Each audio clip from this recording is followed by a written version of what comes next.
how long it was because they was pacing it very well to say this is their first time bringing the first family back, you know, into the universe and shit like that. So like, yeah, I say I'll see it again. You know, any other time I just need to see a Marvel movie just once. But nah, I would like to go see that bitch again. That's like how good that bitch was. I ain't gonna lie.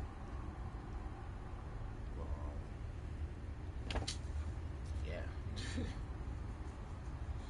yeah. You sound like you're part. So I'm if you ain't got nothing to talk about or whatever, just let you go and get your Friday started, man.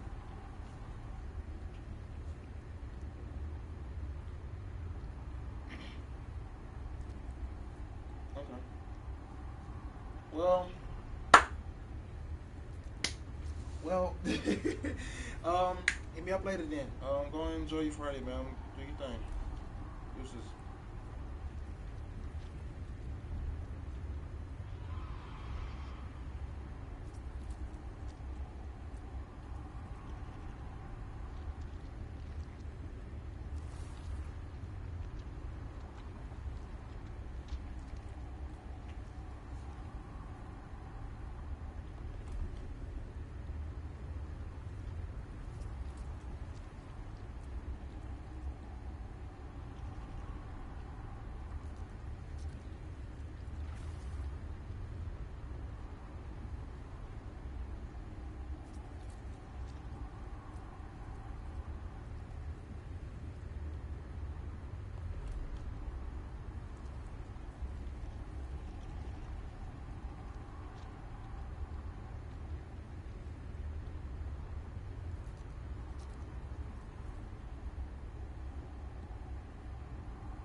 put your right glove on, you put your left glove on, you put your right glove on.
I really started not to get on this bitch.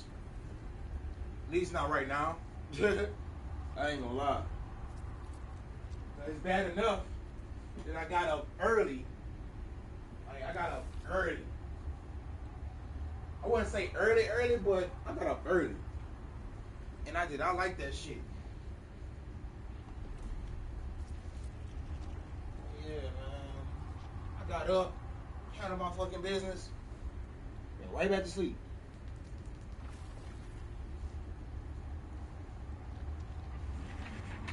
Bruh, I am so tired.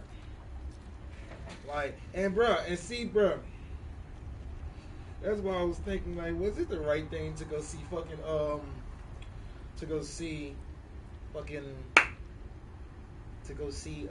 Superman? I was about to say Spider-Man. Was it right for me to go see Superman?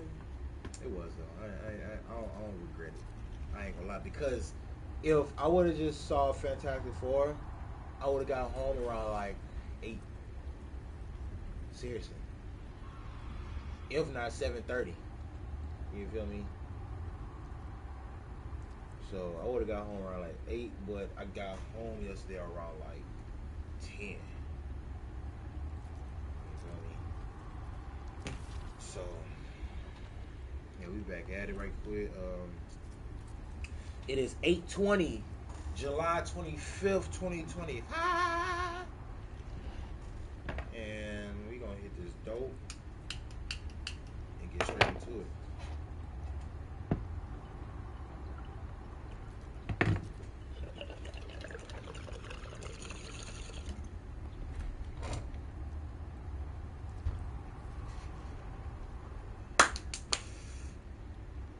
I am not touching none of my dispensary shit until I run out of the shit I got now. And from the way that it's looking, I got 4 more bowls left. If not 4, definitely 3. So once I finish that out, and that's gonna be by tomorrow, hitting up that sorbet haze.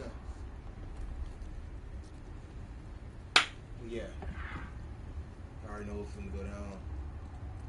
I might actually play a game on Marvel Robbins today too. I ain't gonna lie. I might actually play a game.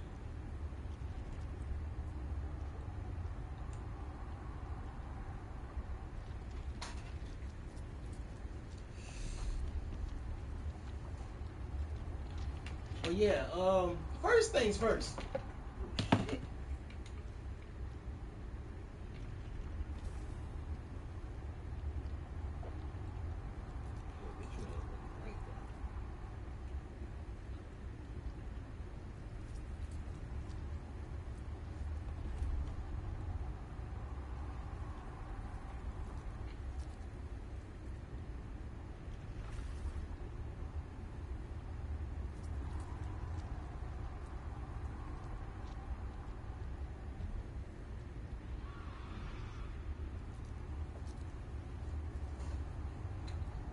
So yeah. First things first. Let's peace on film. For real. But I went to YouTube. Y'all already know me. As soon as I get on, I get up or whatever, get on YouTube.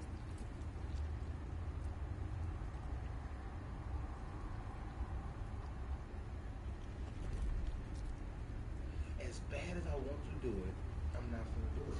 I'm sorry, I'm not gonna do it. And bruh, if I played with any of these characters, I would buy these skins. I ain't gonna lie. But I don't play with none of these characters. None of them. At all. But like, nah, real shit though. Real shit though. First things first.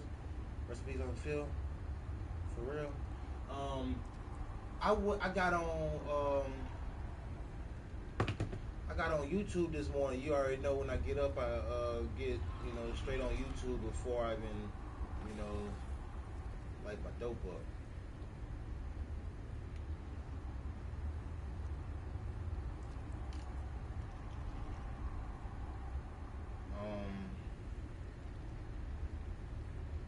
And I went to YouTube. Usually when you first press YouTube or whatever, you'll get that.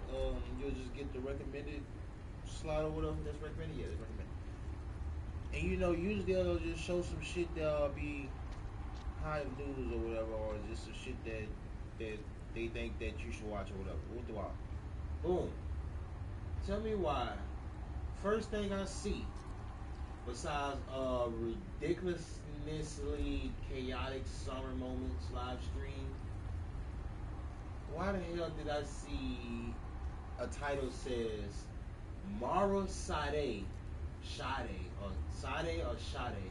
Mara Sade arrives in TNA as the Eye Inspirations mystery partner, because he got two eyes. I don't know if that's intentional or not. But I saw Mara Sade and I was like, But I looked at the fucking picture, first of all, and it showed Jakara Jackson from fucking NXT, who's with Last Legend in the Metaphor. And I was like, oh, why TNA, Takara? Why TNA? But TNA is basically under WWE. It's not under WWE, but it's basically under WWE.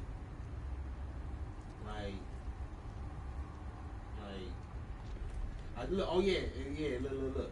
I also said I was gonna go straight into the video I was watching last night, like straight into it. But since I saw that video, that's a lie. So I want to watch that video first. Yeah, I want to watch that video first, and then we can go into that to the rest of the video.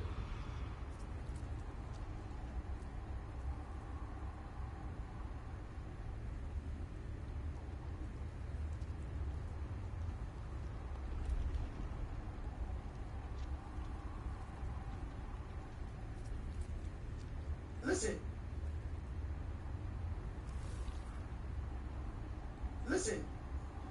He said, you got 2K views, you fell off. You one of them.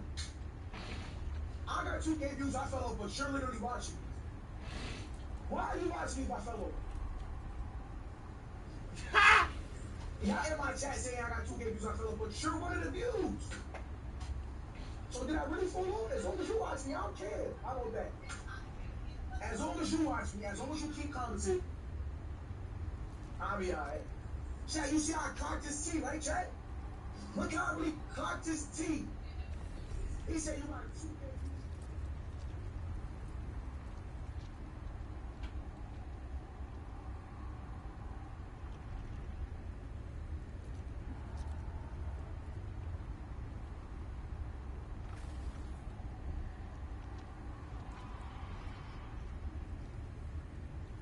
Oh yeah, and I also did not talk about Superman. I watched Superman last night too. The whole movie. Not the whole movie. I walked out towards the end. I ain't gonna lie. I walked out towards the end because I was ready to fucking go. I ain't gonna lie. No disrespect. Everybody was still sitting down. People looking at me crazy. But nah, I was ready to fucking go, man. I ain't gonna lie. I was ready to go. Almost made my fucking ride before a big part of the movie. Like literally, I made my ride like before the third act. I had to cancel that bitch, man. I was like, oh hell no, wait, nigga. Wait. So I ended up watching most of Superman yesterday. Like really shit. Like only part that I wanted to see is Mr. Terrific talking about I'm goddamn Mr. Terrific. And look, now I see why everybody was talking like Jimmy and Mr. Terrific deserve their own show. And I agree with him. I ain't gonna lie, every time Mr. Terrific was on the screen, it was like he's being extra, but he deserves to be extra because he's better than you. And this nigga Jimmy Olsen was real life a player type shit. Like it's funny because he don't look like one, but he's a player. Real talk. Like oh girl in the movie was like, we can be together forever, right? That nigga was just on the phone like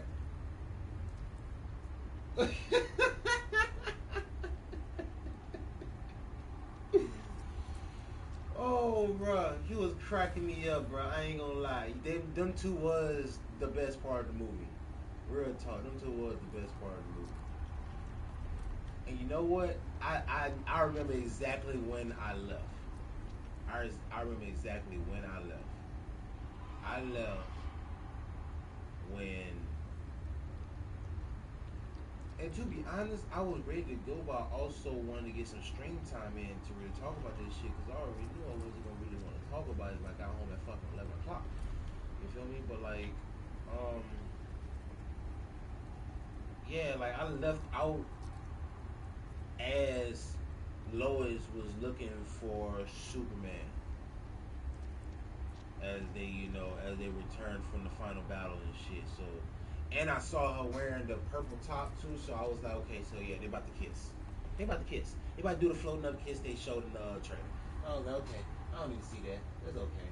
That's good. Seriously. But yeah. I forgot what moments, bruh. Oh, ooh, I'm glad I thought about it. So, Bob and boom. So, let me just finish talking about Superman right quick. Superman was good, man. I don't really have much to say about it because it's exactly what people are saying. You know, I thought people was overhyping it. That's the one reason I really wanted to go see it because.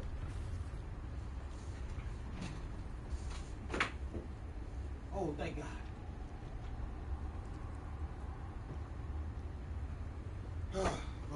But yeah, that was like one reason I wanted to go see it because I really thought people was overhyping that shit, but they're not. You know, I ain't gonna lie. It started off a little slow, even though it starts off with a fight. But like, yeah, like once the Justice Gang come into the picture, that when the shit's picked up, and that's what I was waiting for in the first place. I wasn't really there to see the Superman part of a Superman movie. Like I wanted to see what the Justice Gang was in for, real talk. And them niggas there.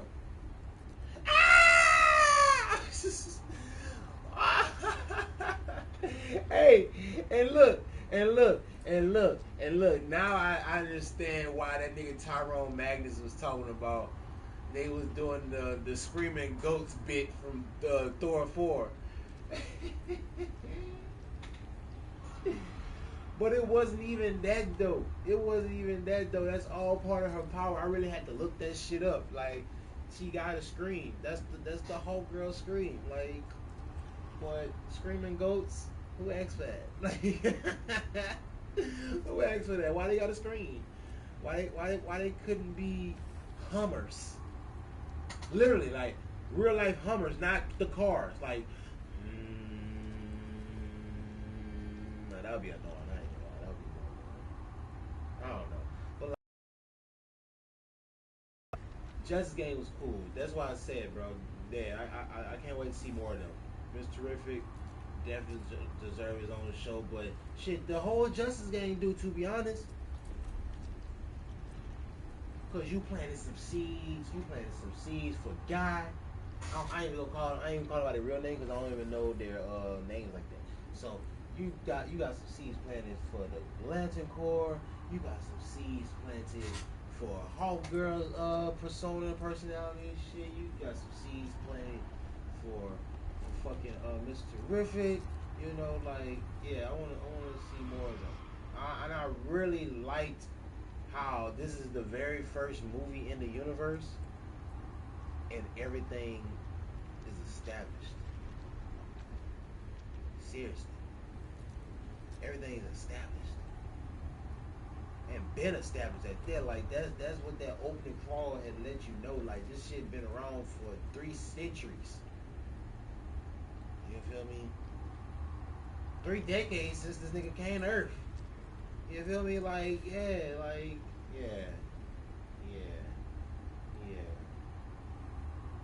I'm curious to see how this gonna go next.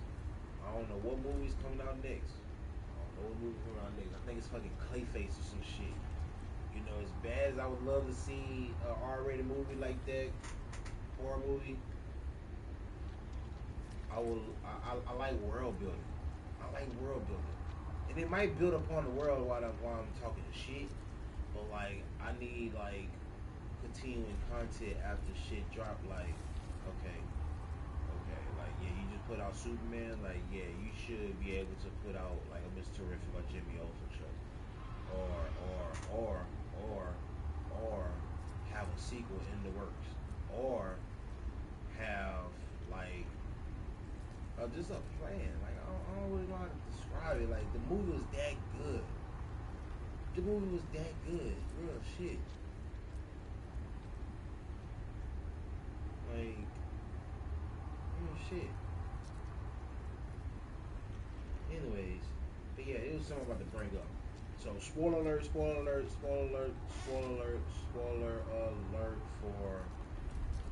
Fantastic Four. I ain't gonna say spoiler alert for Superman because they kind of showed it in the trailer, to be honest. So, spoiler alert for Fantastic Four. Spoiler, 5, 4, 3, 2, 1. So, boom, about these 2 movies made me feel for 2 different people. And just off the trailers, just off the names of the movie, you should already know which movie made me feel for who. He said to think about it. Got Fantastic Four First Steps and Superman. The guess is the hint is in the title of the movies. Or the title of the movies. You feel me? Like, bruh, if you ain't get it yet, man, let me just lay it out for you. Fantastic Four made me feel for Lennox and Lennox Mom, but mainly Lennox. And Superman made me feel for my fucking dad, bro. Spoiler alert for Fantastic Four. Boom. So, there was a part in the 3rd act where Sue has overextended her powers. And she dies. She fucking dies. She dies. You You can't even say she was passed out, bitch, because usually she'll just be passed out. Get a little nosebleed, pass out. But no, she fucking died.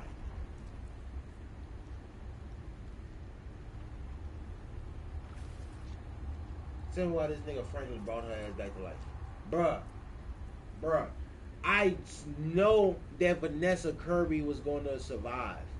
I saw her name on the Doomsday chair release thing. And I still was crying like this bitch was dead.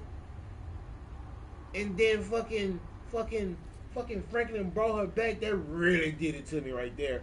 I was crying, but like I did have like tears in my eyes. It just wasn't like I wasn't sniffling that bitch or anything. Like it just made me feel something. Like, yeah, man, Franklin brought the motherfucker back to life. I was like, oh, this nigga here. There we go, Frank. And I know I saw this shit already in the recap. I already know I saw this shit in the recap, but just like I said, being spoiled don't work for me. I really have to see this shit in real time. You know, I really have to see this shit in real time. Definitely when the fucking Silver Surfer popped in to save Johnny from his self-sacrifice. Oh, bruh, I had to see that in real time. Oh, man. Well, yeah, but like, yes, fucking Fantastic Four made me feel for Lynn and Lynn's mom, because it was like, man, that was a beautiful moment. Like, every time Franklin was on screen, I was smiling. And I was just laughing because I want another kid. I ain't gonna lie. I want to be able to be around my kid at that age. You feel me? Like, the struggle is real. but yeah.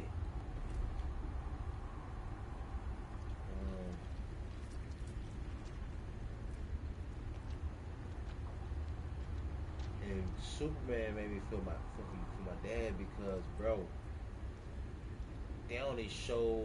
Okay, I guess it's spoiler alert for Superman 2. They only show Superman's parents once. Well, let me say Clark Kent's parents. They only show Clark's parents once.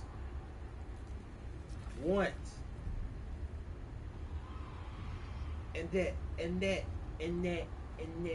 that's all that was needed. I swear to God, bro. I swear to God, like, they didn't really have to be in the movie, to be honest. But the fact that they were, and they made a moment for themselves in the fucking, man, bro. Specifically, the moment where Clark is outside eating cereal, and John, his name John, and John come over there, man, just started talking to him, man, just trying to see what's up, man. Bro, that was a real life father and son moment. And the fact that he was so conflicted about what his biological parents had said in the second half of that message, like, he needed those words of affirmation. And like, and that really hit me hard, bro, because he just needed to hear that from his parents. Oh, I'm a dumbass, huh? I shouldn't have fucking left. I just thought about it. I didn't get to see fucking Supergirl. I didn't get to see the ending where he was looking at his childhood videos instead of his parents' videos again. Like, yeah, I'm tripping. I should have stayed. Damn, I should have stayed. Fuck, man. Why I didn't stay? I was chilling too. I wasn't tired. I wasn't falling asleep or anything. Like, I was just ready to go. I was thinking about the stream. I was really like thinking about the stream, and I ain't even stay on stream for too long, man.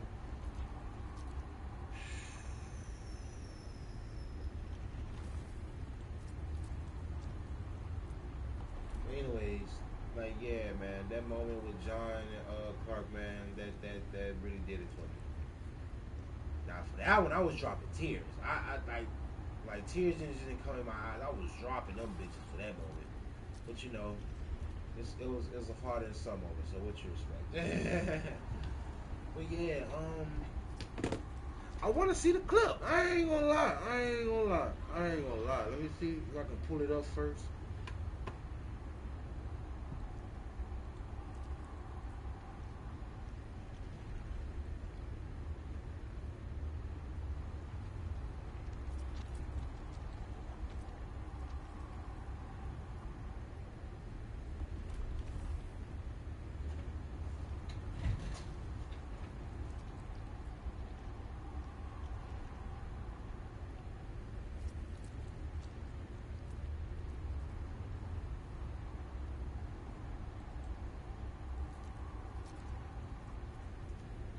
I'm gonna just put last 10 minutes.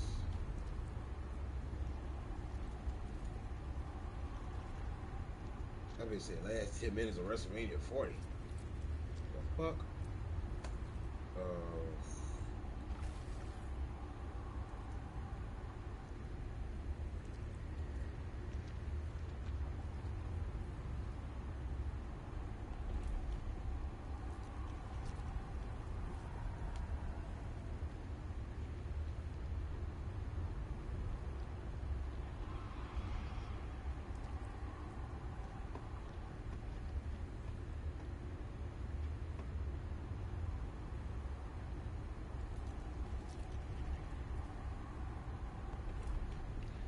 Oh my God, yes, bro. Man.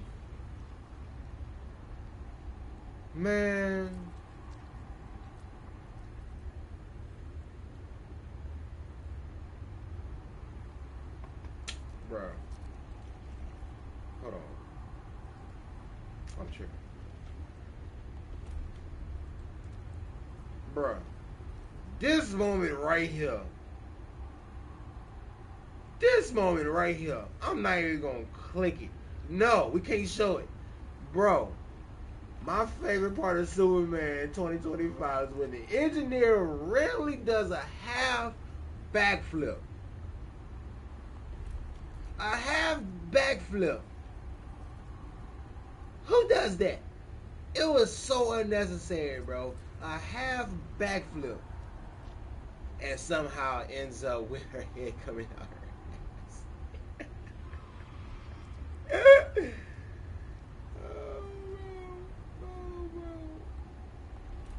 For absolutely no tactical reason whatsoever, while Lex is just aura farming. Like, I just had to show that. I ain't gonna lie. This shit was fucking hilarious, bro. Oh shit.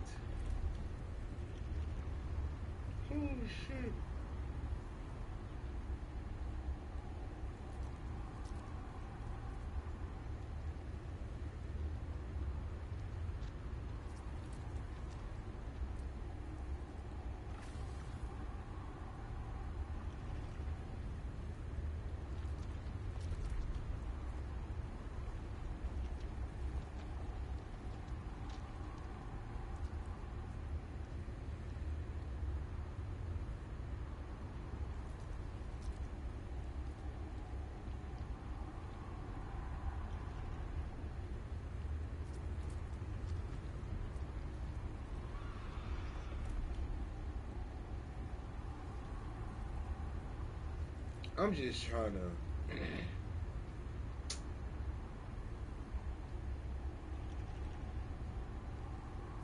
I'm gonna try to look it up on the Fire Stick again, man.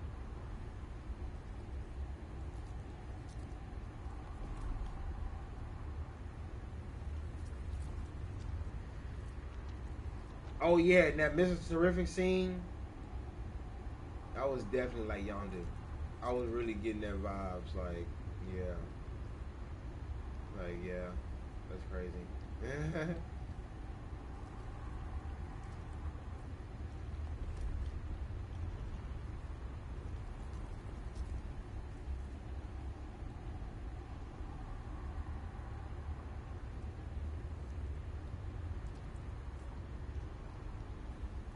I just want to see the clip.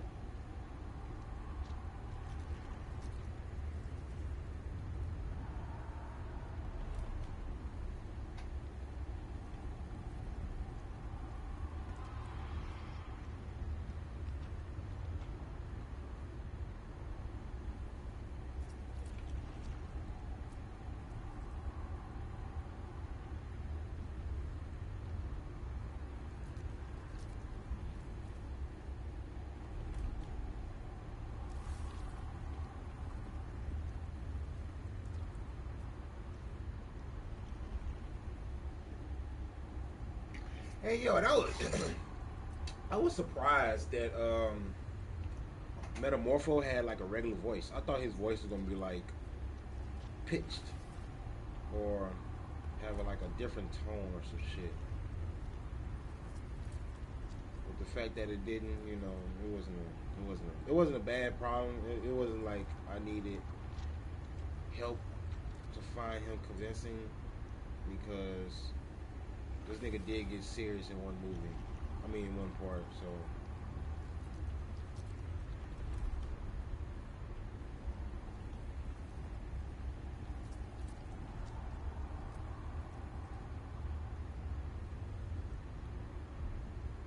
That shit looks so cool.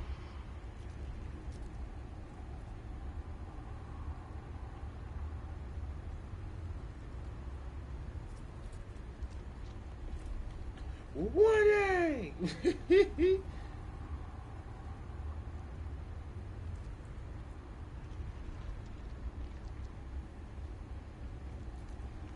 Warning!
Childish. Target's name is Bristol. Hate childish.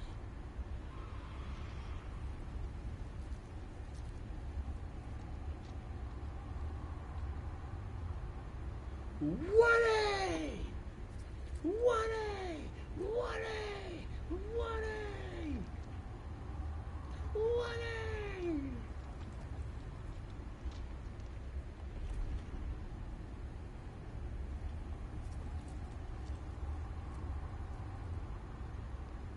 Final scene. Superman and Mr. Terrific check out damage from the battle. Superman quietly says, "It's a little off," and Mr. Terrific gets defensive. They argue, and Superman ends up saying, "Final scene. Superman and Mr. Terrific check out damage from the battle." Superman... What a!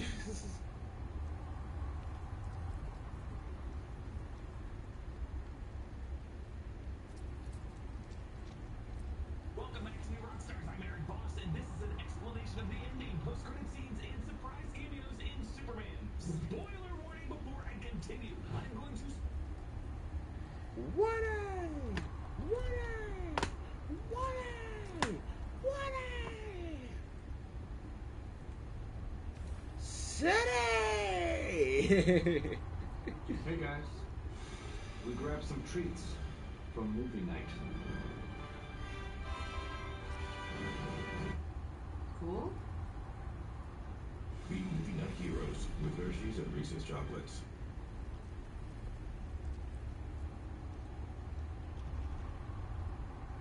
brings us to the final minutes of the movie. With Lois and Jimmy's Daily Planet article deal with Moravia to try to get half of the land Jargon for, and a violation of Geneva Accords of using pocket universe technology, the public very quickly turns on Lex. Like conveniently, end of movie quickly. Sean Gunn makes a cameo as rival tech CEO Maxwell I Lord. saw His that. company, Lord Tech, appeared throughout the movie on tech devices, on the Meteor's baseball field, and on the building where Superman fights a kaiju. And Maxwell Lord says, the one thing that liberals and conservatives can finally agree on is that Lex Luthor sucks. Lex Luthor gets arrested, and the soldiers say, get his bald ass to Belle Reve. Now, this is interesting. Belle Reve is the correctional center in Louisiana in the DC universe, where Project Argus hosts Task Force X, aka the Suicide Squad. And we saw this place also in the animated Creature Commander series, which is DCU canon right now. It is where they have Task Force M, a version of Task Force X that just uses non-human / meta-human creatures. So Lex is not being imprisoned at Arkham or Blackgate, but rather a facility that we can see much sooner in the DCU, like in Peacemaker Season 2 or Creature Commando Season 2. Now, all of the prisoners who were in Lex's pocket universe are now free. Lois pulls Superman aside for an interview and locks lips and a kiss as they float in the Cleveland arcade. This is a real-life location. It's a beautiful Victorian structure built in 1890. It's got this gorgeous glass skyline, and she finally returns his I love you. The final scene in the movie takes us back to the Fortress of Solitude, where number 4, voiced by Alan Tudyk, is repaired after the engineers attack. He's now rocking a facial scar, and he wishes to go by the name Gary. He reads the Daily Planet with another front-page story by Clark Kent honoring Molly, the poor falafel vendor whom Lex murdered. Then we hear a crash off-screen, and Gary says that Superman's cousin has returned, and in stumbles Millie Alcock as Kara Zor-El, drunk as a skunk. She says, what the hell, dude? Why did he move the door? And Superman says, I didn't move the door. And Kara asks, where's my dog? And then Crypto perks up from his bed by an anvil and flies over to Kara, tackling her and smashing her to the floor. Whereas Superman hated it when Crypto passed on him, Kara just laughs and laughs. Superman says, see, this is why he has behavioral issues. And Gary agrees, no boundaries. It's not healthy. It's See, yeah, man, I should have stayed, man. Fuck.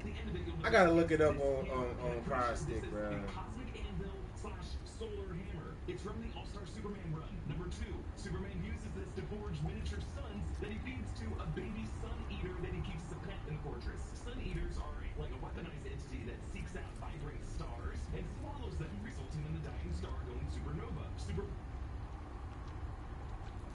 Hey guys, we grabbed some treats from movie night. Cool. Meet movie night heroes with Hershey's and Reese's chocolates.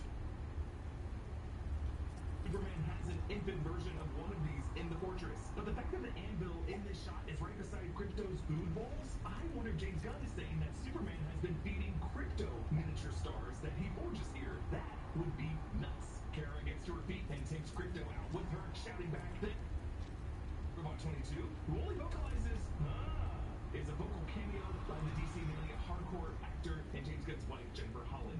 As he did in the opening scene, number 4 heals Superman by playing the soothing recording of his parents. But now, instead of Jor-El and Lara's creepy message of conquest and harem building, it's all home movies of Jonathan and Martha Kent with young Clark growing up on their Kansas farm. Specifically, we see one where Pa Kent helped up a young Clark to make him feel like the boy was flying. The kind of thing a lot of us dads do and did with our dads. And what do we call it? We call it Superman. So, Millie Alcock is playing See, Supergirl. yeah, man, I fucking Releasing June 2026. This film was titled Supergirl Woman of Tomorrow, but James Gunn changed the title to just Supergirl, saying he wasn't crazy about the character name, phrase, title structure. This movie is being directed by I, Tonya director Craig Gillespie from a script by Anna Noguera. James Gunn shared this image from the set of Supergirl a few months back, showing Kara in a bar that seems to be part of this moment in Tom King's 2021 Supergirl Woman of Tomorrow comic run. That storyline was seen as a cosmic True Grit style story with really interesting narration. The announced premise of this Supergirl film is, while celebrating her 21st birthday, Kara Zor-El travels across the galaxy with Crypto, during which she meets the young Ruthie Marie Knoll and goes on a murderous quest for revenge. Jason Momoa is joining his cast as Lobo, who is just this badass, drunken alien mercenary and a bounty hunter from the utopian planet called Sarnia. Ruthie is the narrator character of Tom King's comic storyline, and she's going to be played in this movie by Eve Ridley. Ruthie is looking for justice for her father's death at the hands of Krem of the Yellow Hills, who's going to be played by Belgian actor Matthias Schoenaerts. I'm so sorry I mispronounced your name, but you were so good in it.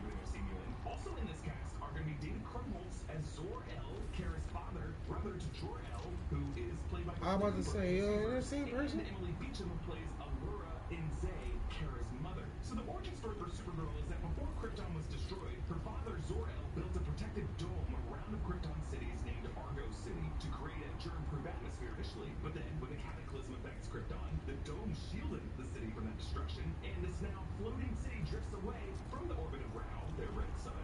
Zor-El was chosen as the city's leader and marries Allura Inze, and they have the baby Kara Zor-El. When Kara was a toddler, he installed a jet drive to try to steer the city toward a habitable planet. At this point, he discovers that his nephew, Kal-El, was alive on Earth, but when they approached our yellow sun, the Argonians gained powers, and then a conflict over whether they should have powers leads to the city floating away from our solar system. But then when Kara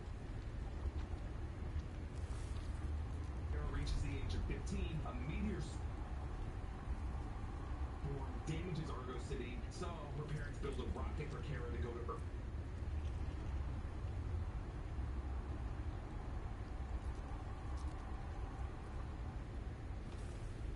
To be with her cousin Kal-El. Zor-El and Allura go into the survival zone as Argo City's only survivors. Based on the Castian Mill. Alcock, I'm guessing we're not too many years after her arrival on Earth, but it does sound like she's been on Earth for maybe 6 years. And whatever binge she was just on during the events of this film, drinking in bars in the orbit of Red Sun so that her metabolism will be affected by the alcohol, is going to be part of the prologue of next year's Supergirl film. Pre-gaming for her 21st birthday. I think Alcock is so funny in the scene. I love seeing her let loose after she had to be so wound up as a young Rhaenyra Targaryen in HBO's House of the Dragon Season 1. I'm also excited to see what was one of the best elements of this movie, Krypto, return next summer to co-star with the Kryptonian that really gets him. So why is that cosmic anvil / solar hammer so important? Hey guys, we grabbed some treats from movie night. Cool.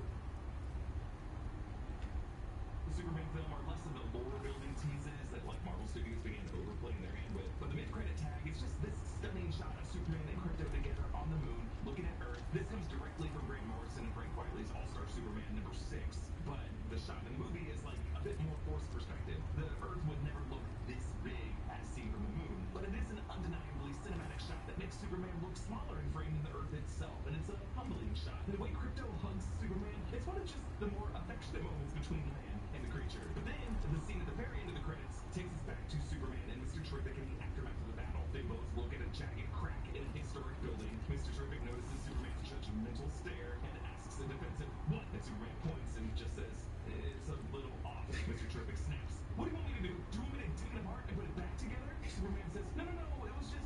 And Mr. Terrific asks, "Just what?" And then he storms off. And Superman calls after him, "Oh, I'm sorry, man. I didn't mean to bum you out." And Superman continues, "I shouldn't have brought it up." I can be such a jerk sometimes. So it's just a cute moment between the two. And also sets up Mr. Terrific to be a big part of the future. I mean, this guy needs his own spin-off film or a spin-off series. Was he the one who built Superman's hypno glasses for him? I am curious to see if this interdimensional rift scarring does come back in the DCU in some way. Like, did something get ruptured? Are there other pocket universes that are equally unstable now? Did some prisoners get out of Lex's pocket universe who should not have gotten out? Especially with Maxwell Lord's comments, the fact that Lord and the Justice Gang and Rick Flag Sr. are going to return in Peacemaker Season 2, the first season of which introduced the idea of a quantum unfolding chamber. I mean, maybe the focus on the rift being uneven is a clue that certain details about the reality of Peacemaker Season 1, like its ending scene showing the DCEU Justice League, could have warped that reality in a specific way to now merge it with this new DCU. Like, James Gunn could be using this quantum logic to just kind of justify why there are some historic anomalistic glitches in the matrix of the DCU that just carried over from the DCEU. And he could be using this to make his specific exceptions for everything in the 2021 Suicide Squad film and in Blue Beetle. Seems like this is all going to connect. With Metamorpho joining the Justice Gang after stopping Arabia, I feel like we're going to see Anthony Kerrigan in this upcoming season. Like, we just had a black hole open up under Metropolis, and Ultraman went flying down into it. You can't tell me that's not going to create issues that either Task Force M or Guy Gardner's buddies or the Green Lantern Corps, Hal Jordan and Jon Stewart, are going to have to deal with in some way. There were also implications in this movie that the country of Jarvanpur had a past of corrupt leadership, a nod to the character Rama Khan, who has ties with Atlantis. There's also, in the Hall of Justice, a massive mural that seems to depict the history of this DC universe that I'm going to do my best to break down in tomorrow's Easter egg video. I think there's a lot of Golden Age DC heroes in the lineups there. Honestly, you can look anywhere in this movie and see references to future DC titles that will be happening, and I'm so excited to be embarking on this era. And thanks again to Yamaha Resort and Casino for sponsoring.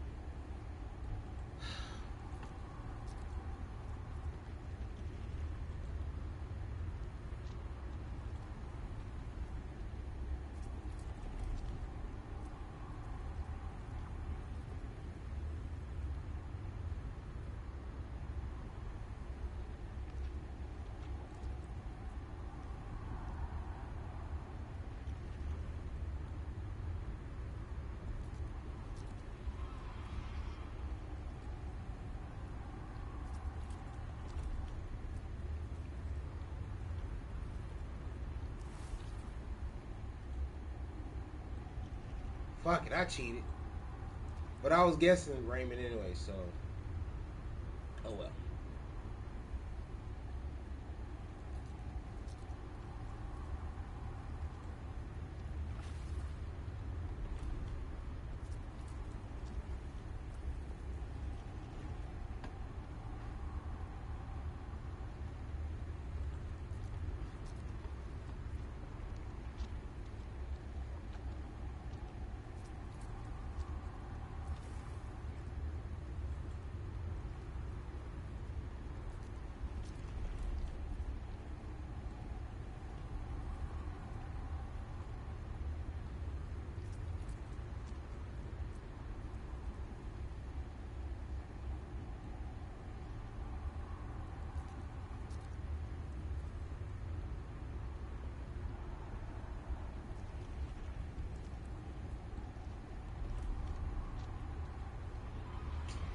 Anyway.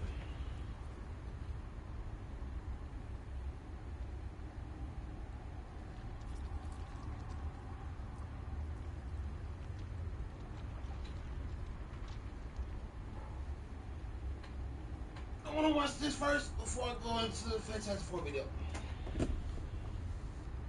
Running around in the town makes you nervous. Are you still a mom or just a taxi service? The schedule is packed with things that they have. I want you all to shut your mouths because the personal concierge has something to say.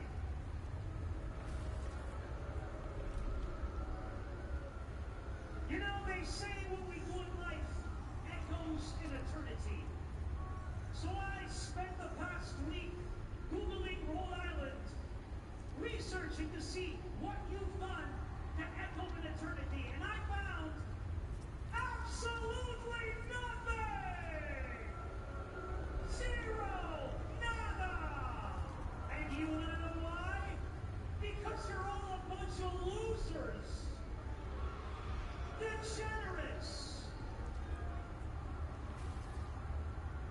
In fact, you're miserable. You've done nothing with your lives. But I'm going to give you something to cheer for.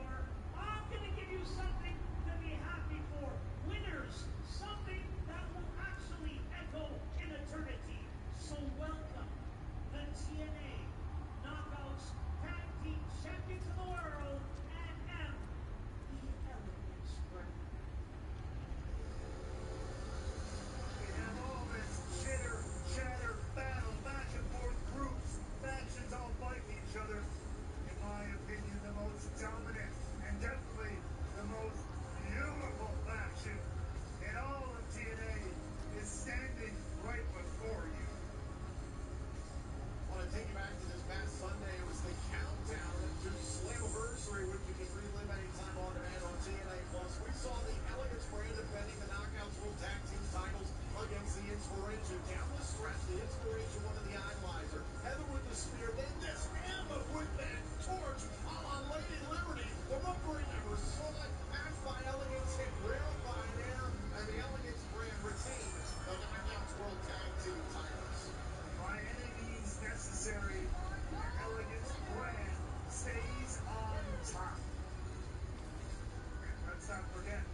Wait. That's supposed to be the Iconics?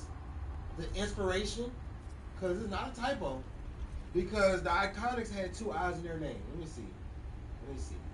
Wait. It's the fucking Iconics. Oh, god damn, she looked better. Oh, that's the same girl, too. What the fuck? Yeah, WWE was holding her back. Even though she got black hair in the fucking, in her theme video. Both of them do. Oh my. Jessica.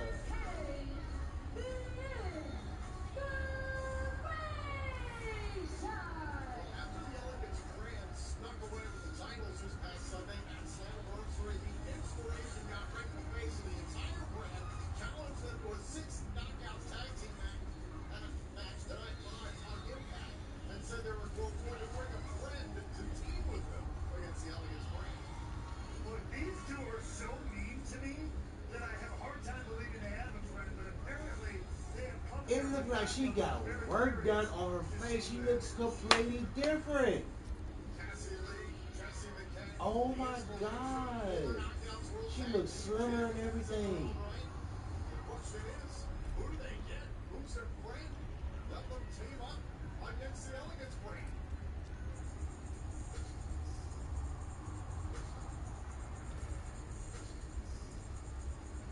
Oh, look who's back!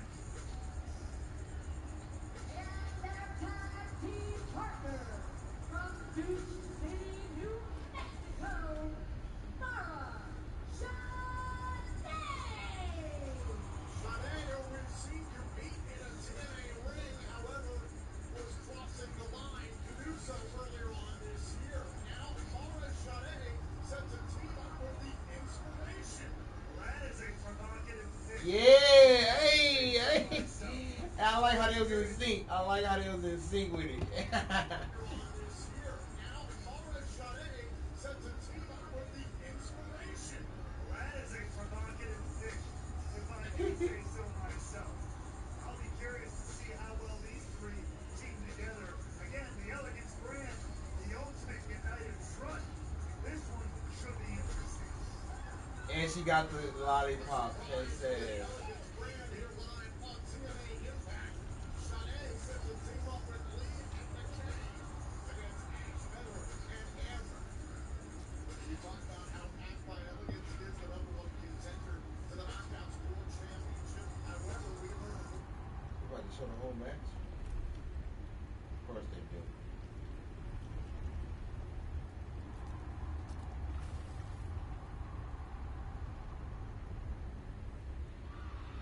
the commercial break. It's been made official for Santino Wrestling next week. Masha Slamovich will get her contractual rematch for Slammiversary.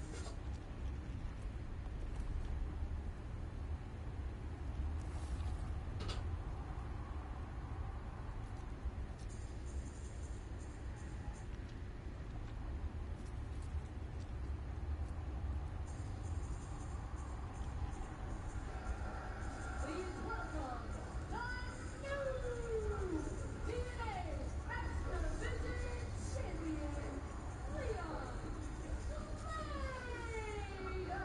man who defeated Moose at Slammiversary to become the youngest X Division champion of all time, but got a phenomenal surprise from the returning AJ Styles.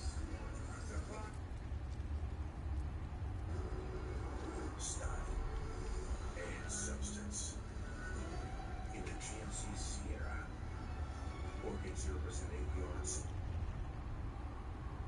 That's to all of us.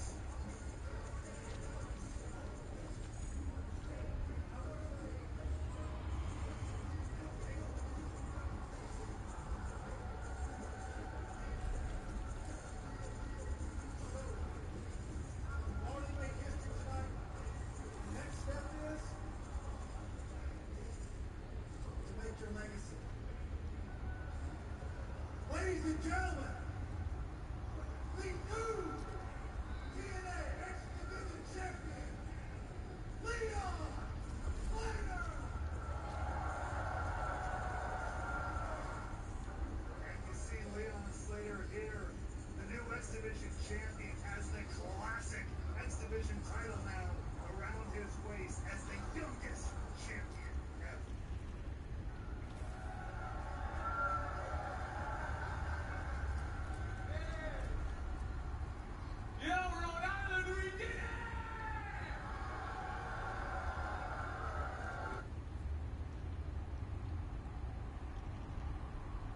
know you like that, sir, to hear you talk for 5 minutes.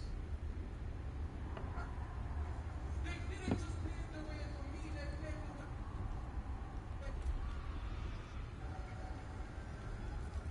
And now I carry that legacy on my shoulders. And if I can promise you all one thing, I promise I'm gonna make this reign special. Back when man like AJ Styles ran this thing. Back when man like Alex Shelley ran this thing. The agility. Back when man like AJ Styles ran this thing.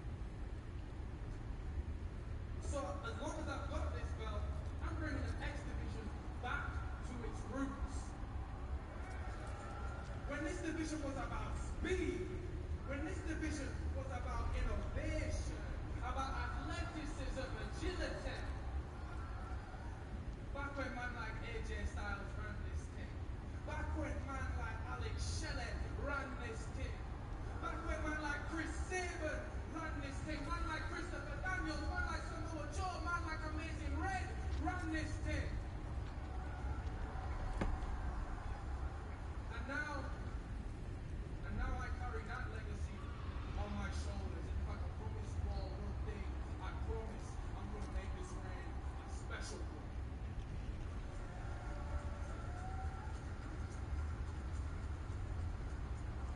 Hey, but I can't forget, man, if we're talking about roots, we're talking about history, we're talking about legacy. There's only two people that I really want to give the big up. And that's Matt, that's Jeff, that's the Hardy. They didn't just pave the way for me, they paved the way for our whole locker room, our whole business. So Matt, Jeff, if you have a moment, I'd love for you to join me right now.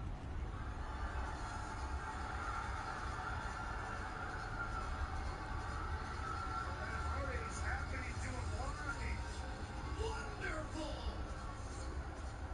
Man and Jeff Hardy after their fourth TNA World Tag Team Championship with a 4-team ladder match at Slammiversary. And on top of that, how about the moment we saw between Man and Jeff Hardy and Bully Ray? Bully Ray throwing out the potential challenge for Bound for Glory for one last match.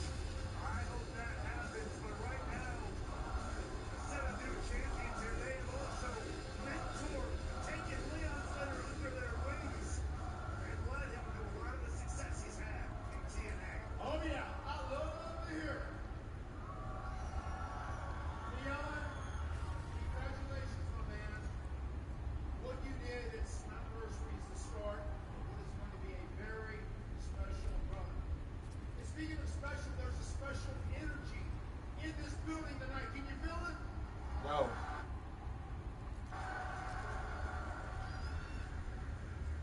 There's a special energy happening in TNA right now. And I gotta tell you, to be here with my brother as the TNA World Tag Team Champions for the fourth time, along with our son, the new X Division Champion, Leon Slater, and to be here in front of all of you die-hardy, rabid TNA fan base. You and this energy is the fuel that keeps the Hardy train moving full steam ahead, deleting anything in its path.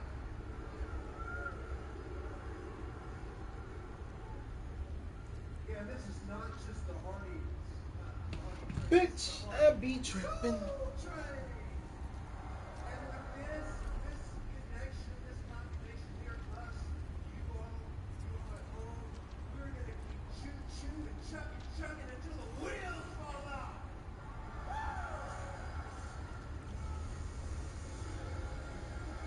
I guarantee you the Hardys are not the only ones who feel that way. Here comes the reigning TNA International Champion, Bulletproof Steve Macklin.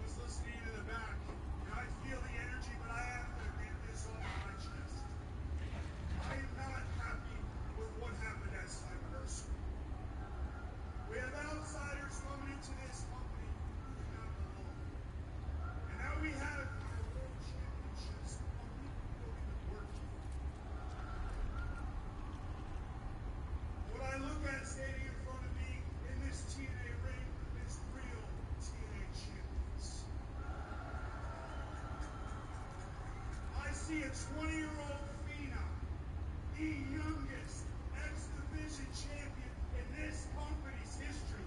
You get me? And I look at you two. I see my peers. I see my mentors. I see my heroes. And most of all, I see the greatest tag team of all time. Stop fucking lying.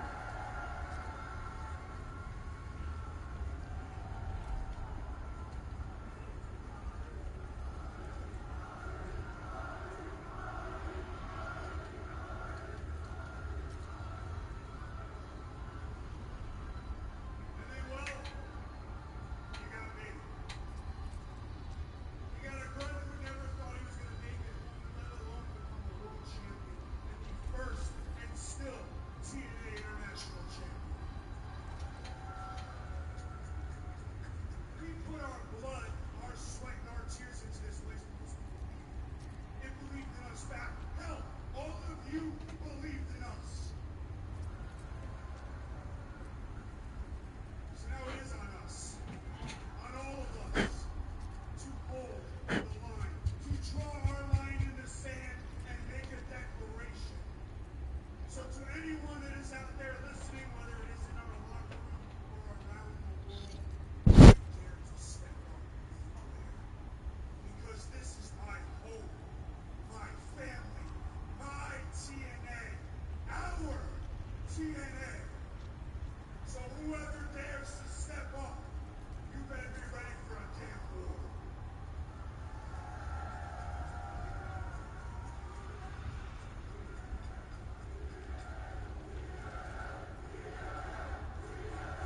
And you're right. That's a war that TNA will refuse to lose. Refuse to lose?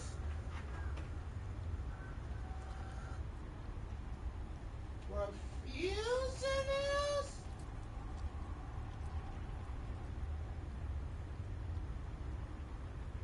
Why is he refusing to lose? Had to pull me back from like a Jack Parr accent. I was like, what do you mean? It's working for me. I have.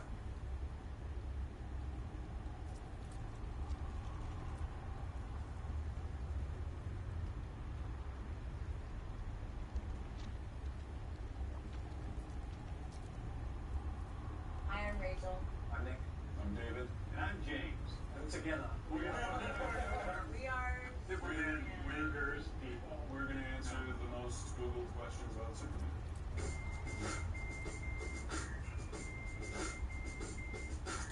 All right, you do the first one. Are Superman and Supergirl cousins? Yes. Got it. Next one. Can Superman breathe in space? Of course he can't breathe in space. No. I mean, there's no air in space. There's no air in space. That's easy. But- Don't bring up the more specifics. Does Luthor know Superman's identity?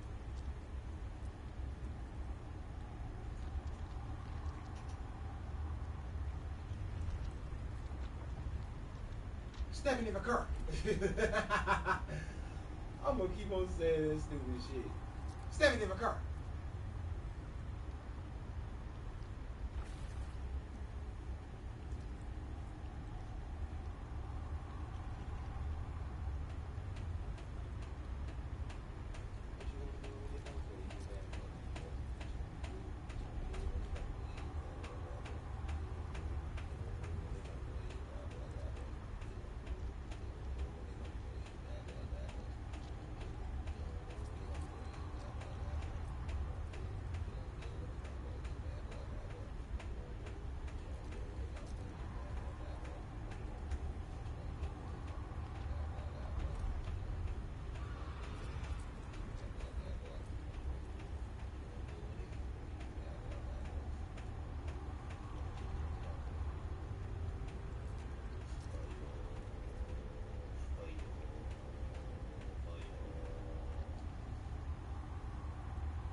There's a feeling you get when the monsters come. There's a feeling you get with what? AK-47. Who went over one Disney Plus. it rain. But I don't want it rain. The lowest prices at the National Grocery Store. It's Melanie. A lot of just Fantastic Four.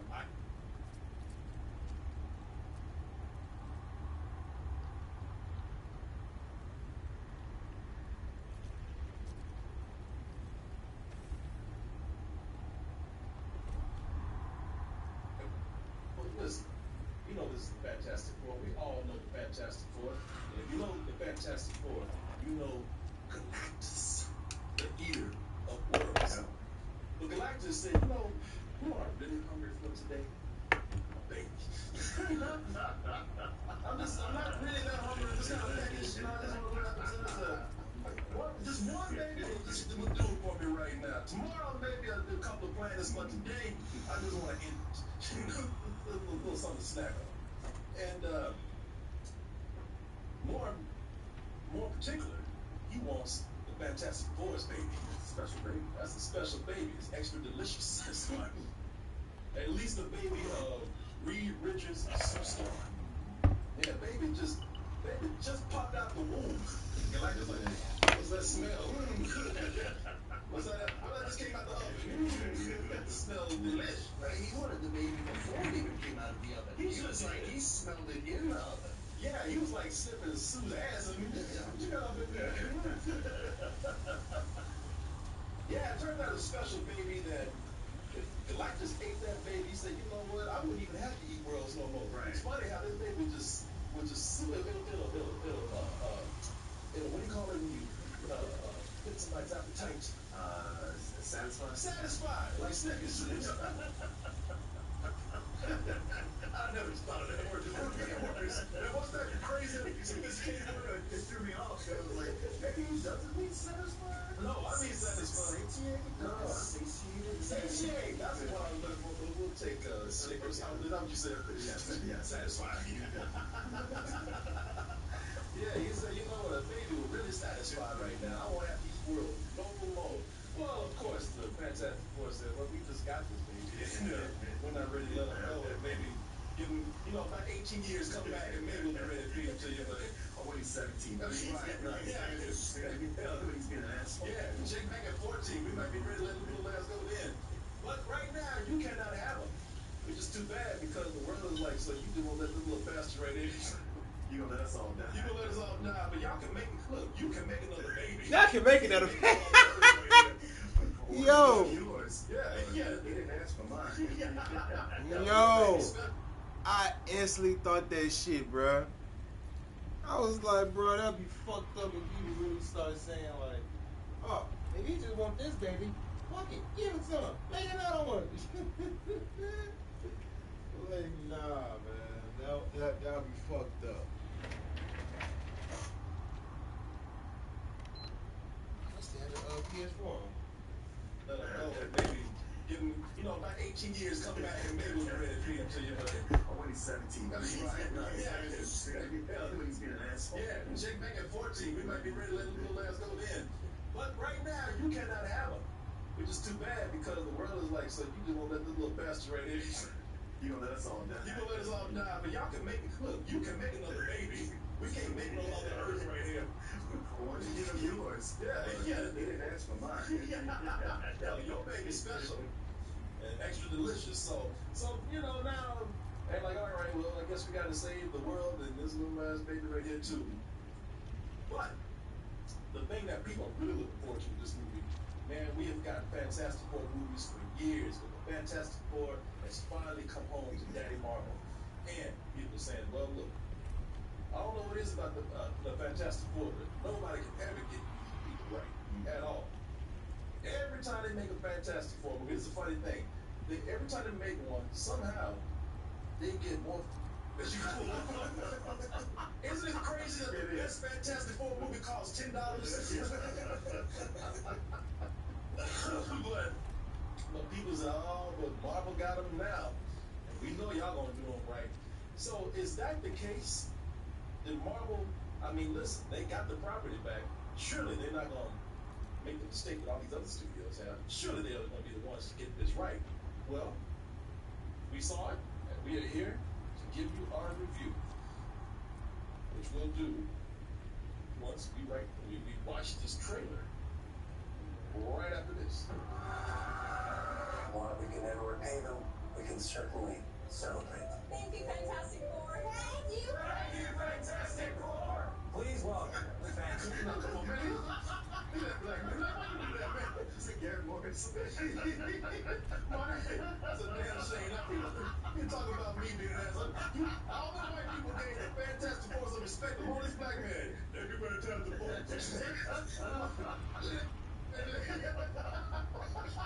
I'm thinking I knew you. You must get laugh. You laugh too. No, I held it together. I laughed because you laughed. You see this right here, man? This is what we do. Please welcome the Fantastic Four. We will protect you.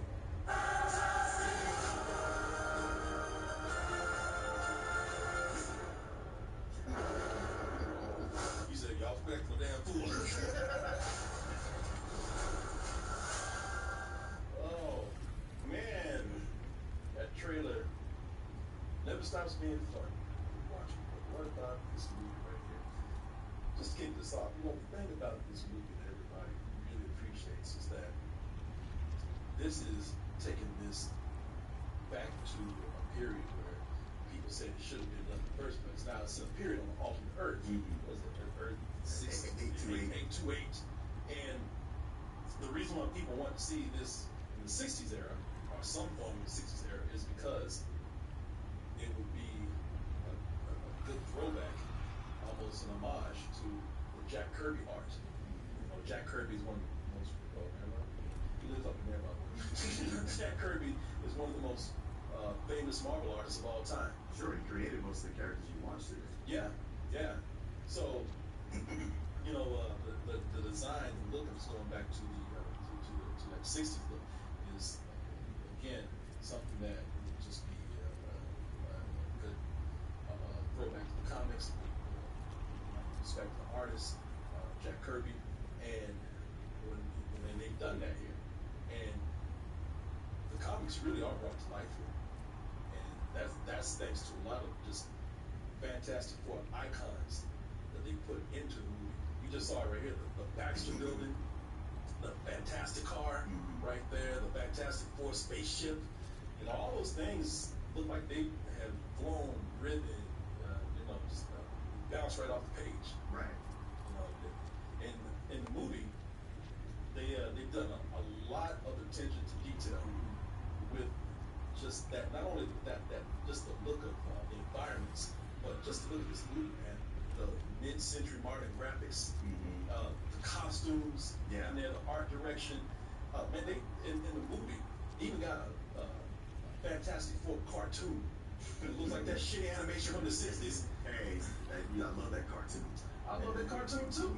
It's shitty. The animation, because it's so limited. Yeah. They were so cheap. Yeah.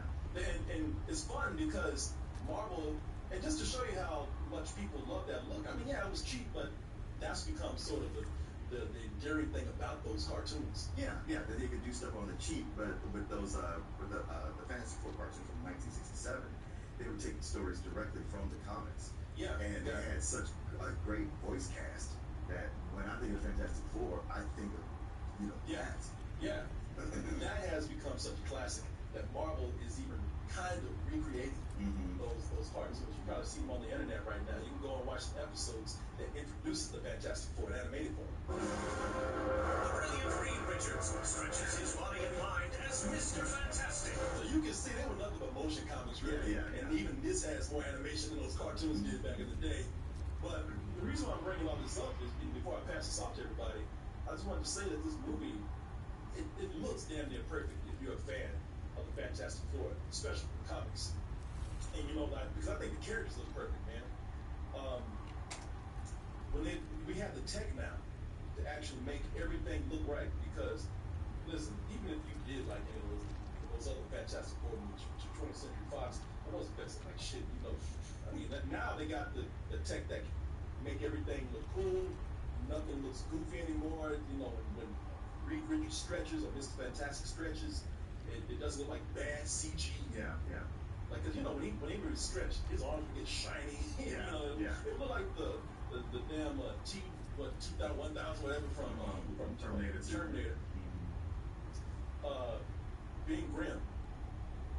That was the biggest thing that I wanted. I wanted to get a comic accurate Being Grim, because like I said, those others, like the one from those last 20th Century Fox movies, this looks like a dried up piece of orange shit right here. Looks like a man with. It's like those peanuts. Those orange peanuts. Yeah. This man has serious psoriasis or something. You keep going way beyond that shit. It just looks bad, man. And they've never been able to do it. Should have one from Fantasy Four Stick. You know what? How many people look like? I'll show it. It's funny because at least as bad as this looks like the Thing, kind of. Yeah. That Fantastic Four from Fantastic Four Stick. Yeah. Look like a Muppet. Like a Muppet. That bitch stupid. Oh, I gotta go play, y'all. This movie, man. The mid-century modern graphics, the costumes, and the art direction. Man, they in the movie they even got a Fantastic Four cartoon. It looks like that shitty animation from the 60s. Hey, I love that cartoon.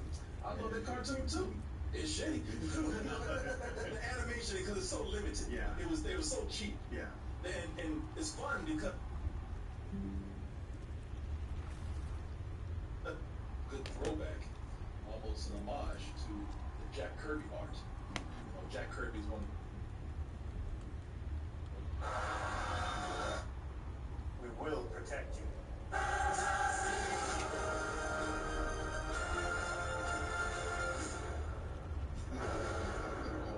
He said, y'all back for the damn fool. Oh, man. That trailer never stops being fun.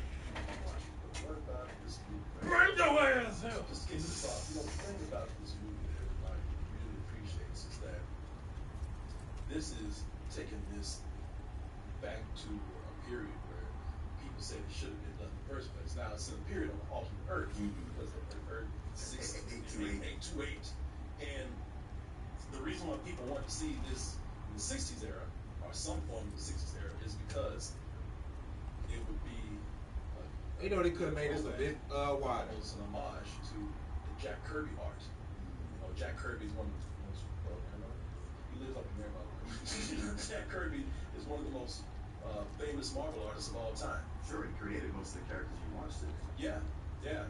So, you know, the design, the look of it's going back to that 60s film is, again, something that just good throwback to the comics. Like I'm giving Herbie back shots. Respect the artist, Jack Kirby, and they've done that here. And the comics really. No, man, I gotta take the head off, man. That's even worse.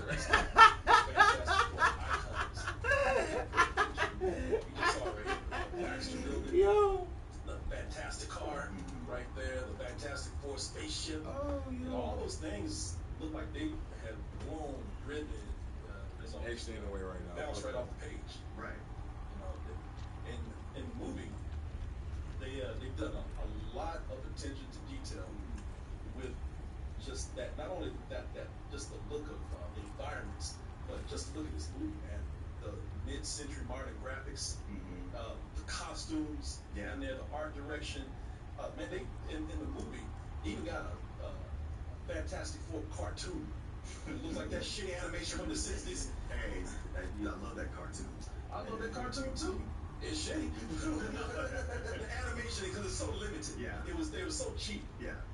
And it's fun because Marvel, and just to show you how much people love that look. I mean, yeah, it was cheap, but that's become sort of the endearing thing about those cartoons. Yeah, that they could do something cheap, but with those cartoons from 1967, they were taking stories directly from the comics. Yeah. And they had such a great voice cast that when I think of Fantastic Four, I think of, cats.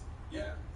That has has become such a classic that Marvel is even kind of recreating those cartoons. You probably see them on the internet right now. You can go and watch some episodes that introduces the Fantastic Four in animated form. The brilliant Reed Richards stretches his body and mind as Mr. Fantastic. So you can see they were nothing but motion comics, really. And even this has more animation than those cartoons did back in the day. But the reason why I'm bringing all this up is, and before I pass this off to everybody, I just wanted to say that this movie.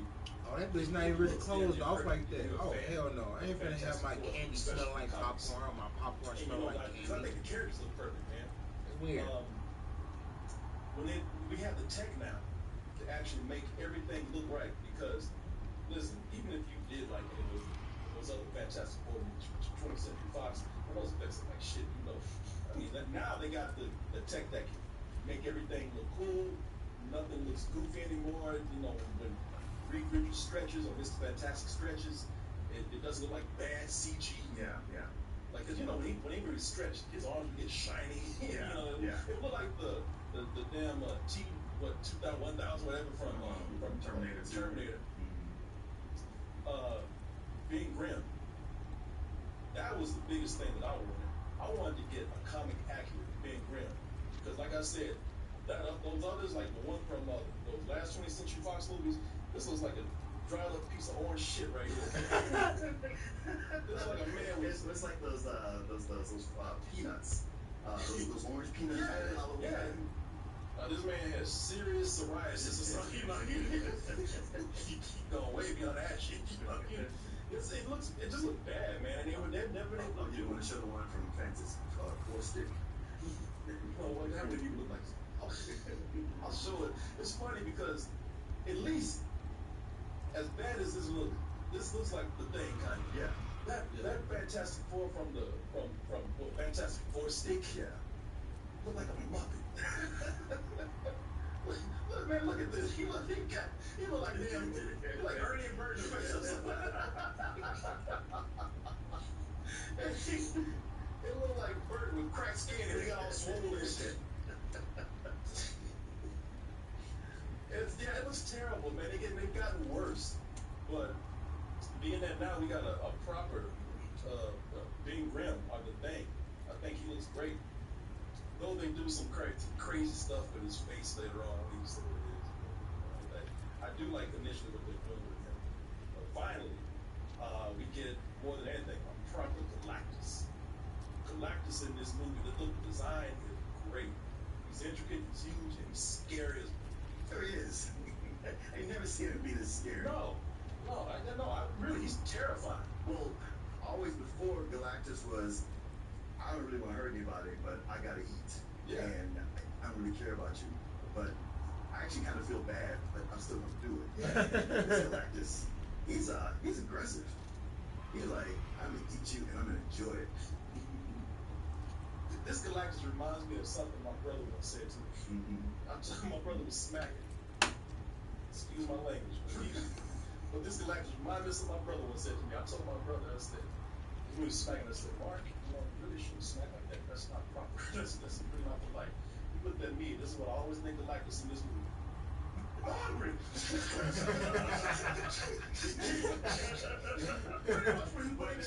Pretty much. Bitch, I'm hungry. I gotta eat.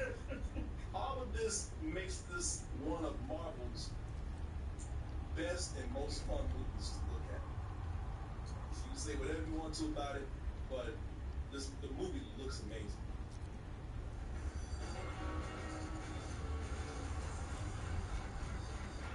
Hey yo, I'm curious. Hold on. Choose new clinical enamel strand because there's clinical evidence to support that it does strengthen the enamel. Should be Equinox is more than a mystery being. It's your chance to get back in your signature. All at an incredible value. It's more than a mystery being. It's your Equinox. Qualified lessons can get this Equinox for around $2.99 a month.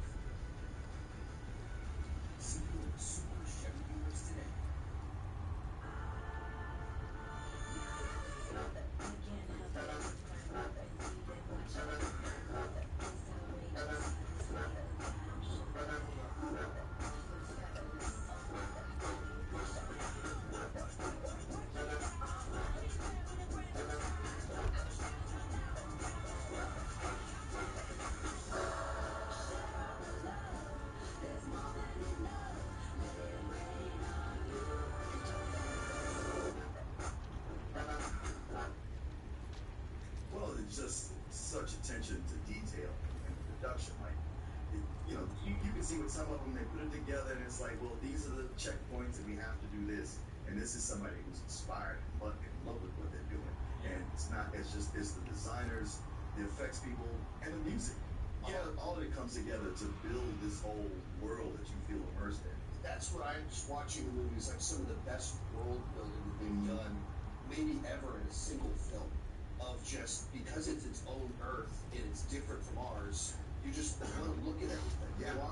Like the part at the beginning where they recorded on records, and you're like, what is he picking up? And Johnny takes it into the other room, and it's just little details like that. That everything feels like they thought through how does this world function, and it's different but understandable, and it feels familiar but quirky and odd at the same time. Yeah. And it looks cool. We have now sold out. So many of the movies recently. Come back. They came from an assembly line, directed by committee by a bunch of producers, and just bring whoever random person in that'll be gone. And bruh, hold on, Paul. Pause. It was direct. Pause, bro.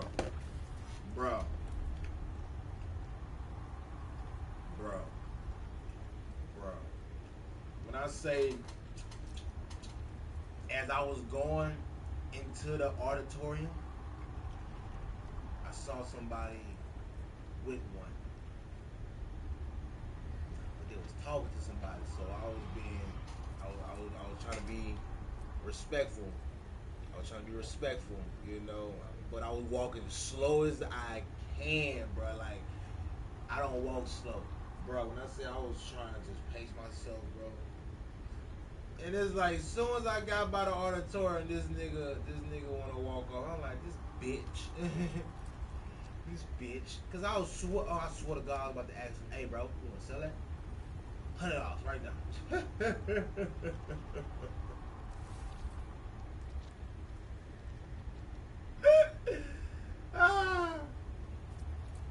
Oh shit. But nah, this is a big thing right here, so I feel like they gonna keep this on the site.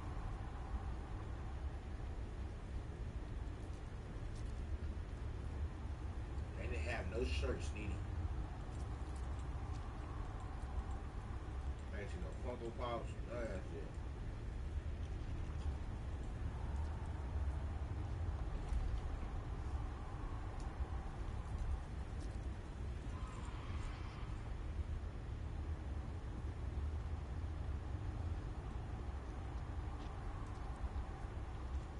First batch, because you only had a limited supply, like a nigga wasn't gonna pay for this stupid shit. Hey, swap popcorn, but that bit better fit 2 larges in that bitch. That's just one. I swear to God, it better be the whole head, bro. Real life.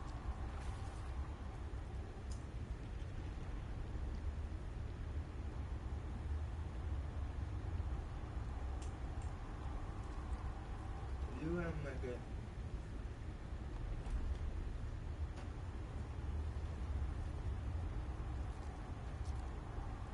the pre-order will be the final production run.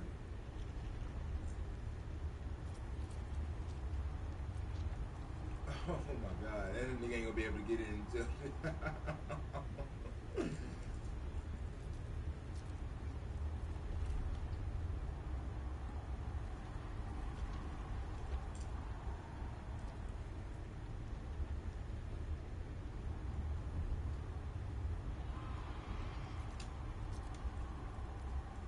man.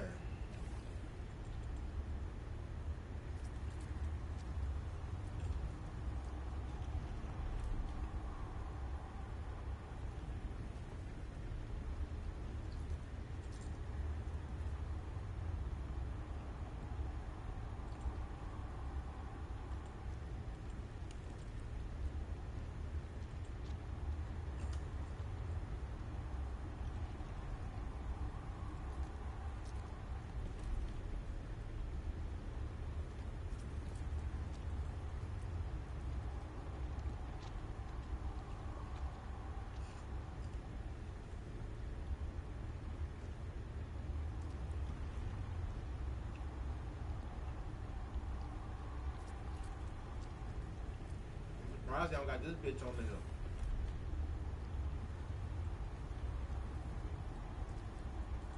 Hey, yo, but I'm curious though.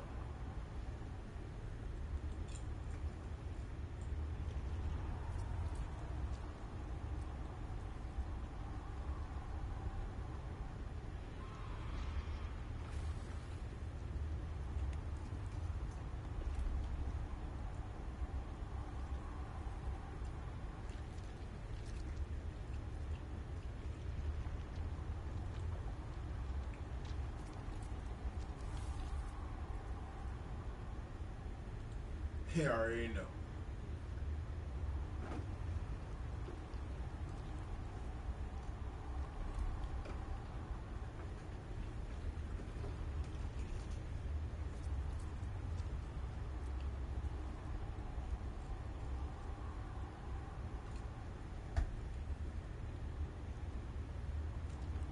$150, $160, $150. Boy, they trying to.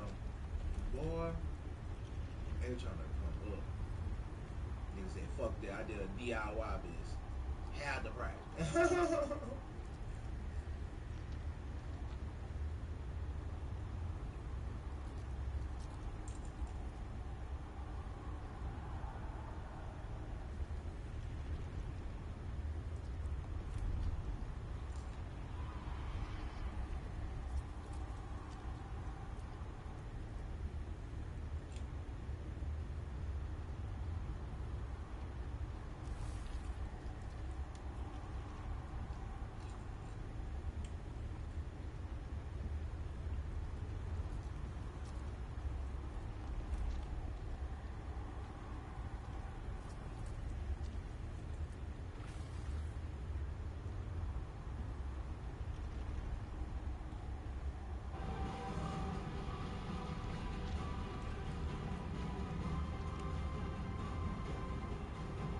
Oh!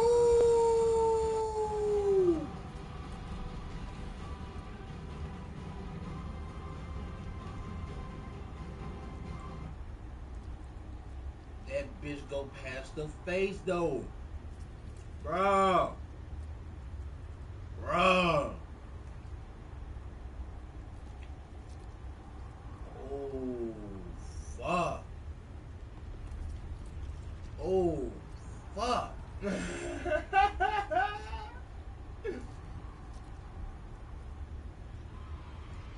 Outside, also inside.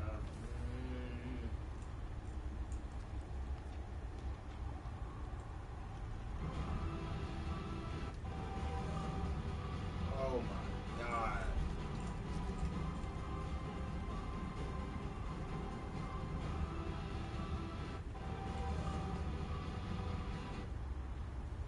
Want that. I don't need it.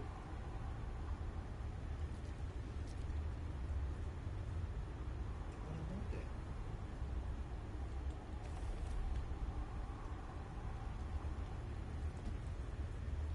A herald is beginning. I herald your end.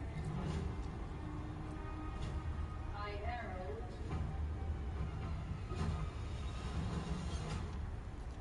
Galactus. A herald is beginning. Hate y'all lucky bitches.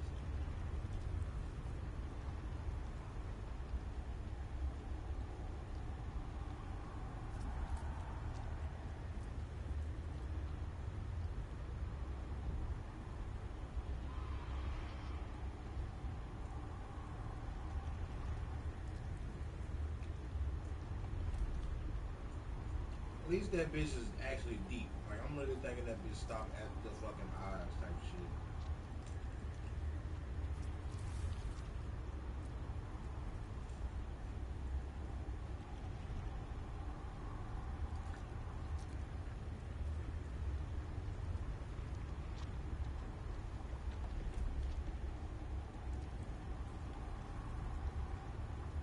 Yeah, fuck that.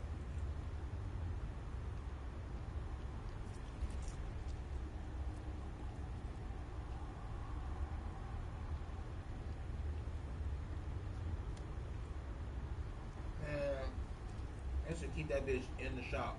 I ain't gonna lie.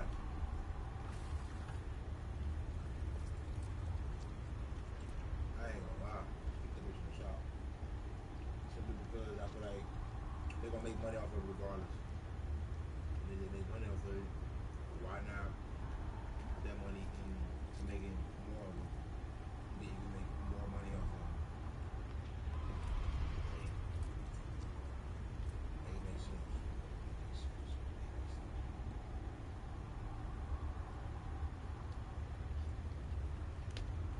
By a person. Yeah.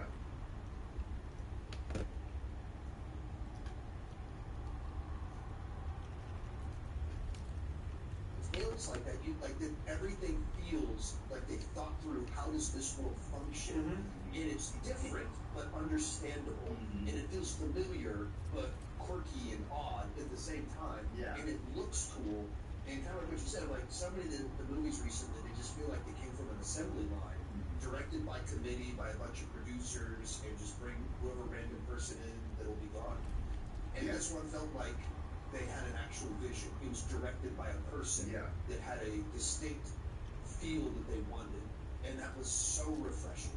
And I'll bet the difference between this movie and a lot of those others is this had a lack of studio interference. A lot more, I'm going to trust you to do, this is kind of what we want, but we trust you to do it. Yeah. When this movie is, released, when it's released on streaming, whatever you watch this at home, you're going to pause so many times because just the advertisements, that so many movie posters and commercials for coffee and other items, and it's all retro because this is I guess you could call this sort of like a retro futurism. Yeah. It's his own world with his own tech that seemed to like keep the style of the '60s and didn't progress to our tech. They're just advanced another way, as you were saying. Yeah, it's very cool and inspiring what they did here. And what's like you said, the stuff you're paying attention to is like. You just mentioned it's like I was looking at the advertisements because I was curious, and then there's all these billboards for movie theaters and stuff, and they're like, I think they're made up titles for stuff, and you're still like, what movies are they watching on this? Like, it's just like so interesting, but it all feels so detailed and thought through in a way that if you're making a movie that you're going to rewrite it, reshoot it, fix it in post, you can't do that stuff. And it feels like this time they were committed to a vision from the beginning. And you feel that. It feels like a cohesive movie that they were all on the same page trying to pull something off. And it certainly on this level they absolutely did. And it's such an idealized version of the 60s. You're like, all right, well, this is the 60s. As a black man, I can live in and really enjoy it. I can sit back and enjoy my coffee. In my ass. You know he told his wife he was at work, but he really got fired. He's wearing that white woman shirt. But it's pretty cool, and just the way this society works. But I also enjoy how it was so idealized up until things change, and you go like, okay, that's the darker side of this. That actually makes it more realistic. No, as you said, world building is great here. It's an amazing movie to look at. Probably visually one of Marvel's most inspired movies in a long time. Somebody 5 minutes ago, what the chat said, it's that old big hairy nasty butt. Well, I have I shaved my ass today. You used a manscape? Yeah, I did. I used a manscape. I shaved my ass and I cleaned it. I made it nice smelling for you, but I do have a butt for you. And listen, I think a lot of people might have some criticism. No, I ain't meant to do that. People are going to be just fine with this. I didn't find the story as interesting as it is. That's crazy. I thought that they had some brilliant ideas in the film that still works to varying degrees.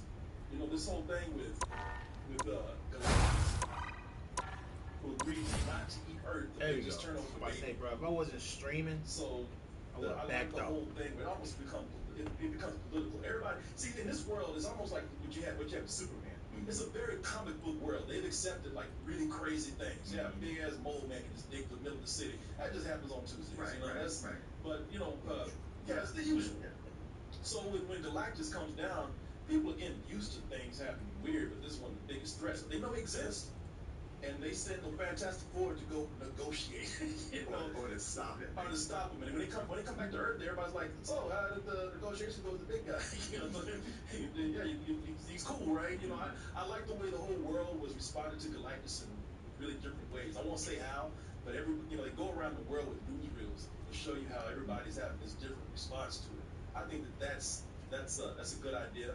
I also think it was a great idea with the Fantastic Four not wanting to give up the baby, and the whole world has turned against them. And they, not only is it becoming something where the world is turning against them, it's becoming a thing between Sue and Reed. It's interfering with their marriage because she always feels like, well, you always are trying to figure out how to do certain things. I know you thought about beating that baby. Like, not really. If you think about it, don't rule out anything. It's just what I do. I think about everything. I say I do it. But I thought that there were a lot of things that they did very well here. The problem for me is that I think there are a lot of story elements that feel a little rushed for me. And I think the pacing is good for the most part. I think the movie moves well. And I think it moves well if you're looking for just sort of a movie that maybe leans on action, a movie that leans on visuals more.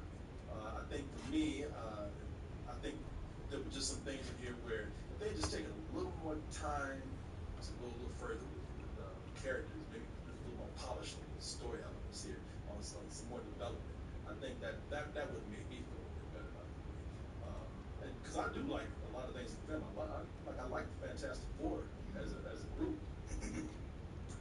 As a family, I really like them because I think with the movie they do the family stuff pretty well. All the bickering and all the humor. I like the backstory that we get with them, like how they wrap that up very quickly. There's enough chemistry between these actors in the movie to show that as characters they really do care about each other, really love each other. I think those smaller scenes are some of the scenes that works best for me. Weird. Well, I'm doing that weird thing with your face. I don't know what you're talking about. Are you pregnant? He's like, oh god damn it! You know what? They're like that couple that got busted at the Coldplay concert. Because if they'd just been cool about it, nobody would have known. But she was all like, freezing up. Yeah, that is true. He tells me, Richard, say, you're late. Oh, look, these two. I don't know, but I'd like to hear how you two feel about the story characters here. Well, I'll say right off the bat, they did something that I have talked about doing with a Fantastic Four movie for decades, which is to not have the movie center around the origin, tell it in the opening credits. And I've been saying it for years, and the watch is like, oh, they actually did that. That's really cool. There's, besides all the visuals, there's so much stuff between Reed Richards and Sue Richards, especially when they're having their marriage moments. I was like, this is kind of real. I dig this. And while Pedro Pascal might not be, I think, the Reed Richards from comics, I think he brings something different that really works with this. And that I really enjoy. I think this is the best Fantastic Four movie we've had so far. It's just not the best Fantastic Four movie that could be made. And it's lacking in, like you said, in character. Like in the beginning, they're setting things up, but it's really rushed. It's very rushed, and there's not enough of the quiet moments where you get to know everybody so much. It's like, well, if you know them before, and then we're just going with it. And I felt like it went, it's almost like Zack Snyder, where it was super slow. Super fast, and then kind of slowed down. But then once we start getting to Galactus, I thought it was a roller coaster after that. Because Galactus was terrifying. And like, he got my full attention. Of course, we're full in plot mode at that point, but it still had a lot of stuff that was surprising. It's funny to look back at the Tim Story Fantastic Four movies, because they don't have a high opinion of those. But looking like for our roast tomorrow, I was watching one, and I was like, you know what, man, Chris Evans nails it as far as Johnny Storm. Like, he's really good. And yeah, with the Johnny Storm and Ben Grimm here, Joseph Quinn as Johnny Storm. Yeah. Yeah, and it's not so much the actors themselves, but the direction they decide to take them in. They're so toned down. I mean, it's cool if they're more mature, but you think, like, I don't want a direct translation from the comics, but one of the things I enjoyed most is their interactions and how they're both kind of immature. Especially Johnny, he's really about the same age as Spider-Man, and he's always a brat. And you know, him and Ben Grimm mixing it up. They don't do so much of that here, barely any. And They do a little bit, but not much. And even Ben Grimm he's so toned down. He's not that that boisterous blue collar guy we're used to. Yeah. And you know, you want to do something different. It's like it's kind of what I was here for. So I wish there could have been some of that larger than life stuff. You know who Ben Grimm sounds like? Who? Garfield. Like you mean here? Yeah. He sounded like a Garfield from the cartoon. Man, I was trying to figure out who it was, and you're right. I think Lorenzo Music. Lorenzo Music who did Garfield's voice, and he sounds kind of like Garfield in a way. But hey, what do you think? For me, I think I just got swept up enough in the world, in the adventure, that I went to be taken off to a different place, and it did that better than any Marvel movie recently for me. Mm-hmm. And so that's what I wanted, and that's what I got. I felt like I wanted to spend time with these characters in this world, and that was a huge win for me. There's definitely stuff with kind of the plot mechanics of it where you started being like, just because you can do this with one egg, I don't think that in just a few days you can go from that to what you guys are planning on doing. And then a little bit of plot armor for Galactus in the final fight of like, hey Galactus, there's a pretty easy way you can win here. There's some pretty easy stuff you can do. But I just enjoyed the experience, the roller coaster ride. I got on the roller coaster ride, and I can acknowledge all the things that you guys are saying, but it's like, hey, the ride worked for me. Sure. Well, that's what I was meant by the pacing is good enough. Yeah. It's a fun enough movie. Yeah. You know, it depends on what you look for. And the world is really good enough to where I think you probably overlook the things that I and even him are talking about. You know, I don't like, because I'm with you, man. I don't find these characters terribly interesting, to be honest with you. But I don't think that they're bad. I think that listen, I'm tired of Pedro Pascal just as much as anybody else. Pedro Pascal is that really nice dude that you love, but he won't take his ass home. Right. You know? Or every time you go somewhere, it's like, he's here. Yeah. He's been in 3 movies in the last 6 weeks, I think. Yeah. His Materialist, Eddington, and now this one. Yeah. And then he was in Last of Us at the beginning. 4. Yeah. It's at the point now where it's like, when we go to a movie, like, are you following me? Come on, man. What are we doing here? But I thought that he's a good Reed Richards. Yeah. You know, like, the what they captured with Reed Richards here is that, because a lot of people always think Reed Richards is cocky. Reed Richards is not a cocky guy. He's like, his mind is just always on his work. He's one of the smartest guys in the world. He pulls off that thing where he's very confident, but he's not arrogant or cocky. Yeah, he's a good guy. He's a good man. And his mind is just always thinking. That's the only thing. That's what happens when you're a genius. But yeah, they tell me about it. Yeah, I know, man. I'm sorry, Martin, that I'm always, thinking of my genius. I know you're talking about you. Wow. If you figure that out, then you are a genius. You know what? I don't have the suit, though. I was playing around. I remember stretch over and whoop your ass. No, I think that you're right. He admits, like, what do you want me to say? Yeah, I'm smart as like I wear. Yeah, that's just a fact. Yeah. But he's also a really good guy, and I think Pedro Pascal captures the sensitive side of him, especially about to be a father. I like that. And him and Vanessa Kirby in the movie. They work good together. They have such good chemistry in this movie, man. They're great together. I just don't find them terribly interesting in the movie. Whole family. I like them. I think they do well. I just don't think their characters are deep enough for me. That's all. In fact, I'll tell you about the last scene of the movie. They'll probably get on my goddamn nerves. Get me hard. smartest man on the planet, but struggled with the car seat. Then again, I've tried to move a car seat. Sure. Yeah, hashtag relatable. Yeah. Anybody who has kids is like, oh yeah, I know that. Especially when you first take them home from the hospital. They won't let you leave the hospital without a car seat. Yeah. And then you're trying to figure that thing out. But I mean, I outside of their baby problems, like I said, I do like the tension in their marriage. I do like that they have this thing where she, for the first time, is feeling really uneasy around Ben around Reed because they have a baby now. But really, it's just the family does mostly just besides fighting, they just do a lot of joking. And the humor is not terribly funny. It's just it's chuckle worthy. Yeah. It's chuckle worthy. I just thought, they got everything but a punch up guy to make these jokes land like it should. Yeah. I mean, this time they want to make it more sensitive, Johnny.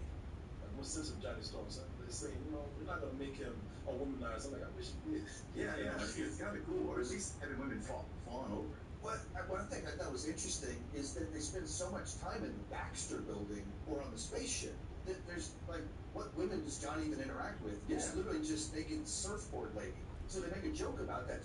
He still likes women. He's still a womanizer. But then they put him only around his sister the whole movie.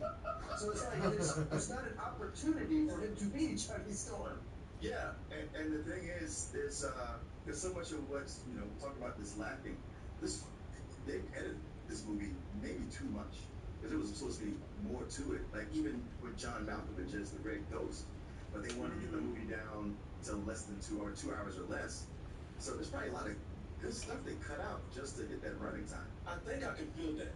Yeah. Because there was one character in particular where I said, man, they cut some of his story out because they just dropped the ball midway in his development. And either you should have cut around that and not even approached it, or let's go through with it. I'm talking about Bing Grimm. Because with Bing Grimm, there's scenes in here where he's obviously sad about being a damn rock man. And you see him at moments like he's looking at certain people and wishing, man, I wish I could be normal. But they only do things like that to get him a look kind of sad. He's going back to like, hey guys, what's going on? Yeah, because that's always a big part of his character is being sad or resentful that he's looks like a creature. And here where he's looking at the woman like, oh, I wish I could be with her. I was like, there's regular dudes who stand around doing that. I wish I could get her to like me. Yeah.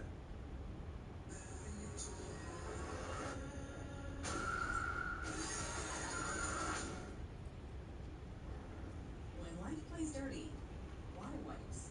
Pure, clean, healthy skin. I make some good summer barbecue, but I can't match these two hearty barbecue triple stacks from Firehouse Subs. Brisket smoked low and slow, stacked high. Nuts.com is a snacking utopia. We supply relationships from all over the world. I actually don't. Sounds like dropping a boulder on a woman trying to have sex with her. You kill that woman. Hey, everybody's got a different kink now. I'm sure you find somebody. That'll be your last kink. I feel sorry for you too, man. You can't put no rock dick up in no woman. Come on now. Kill that woman. And it's too bad because I like Evan Ross Backrack's voice. I know I'm talking Garfield, but I do like his voice. I actually like, and I like how mellow he is. Which I understand because you say he was kind of sort of rambunctious before, but I wish he was kind of.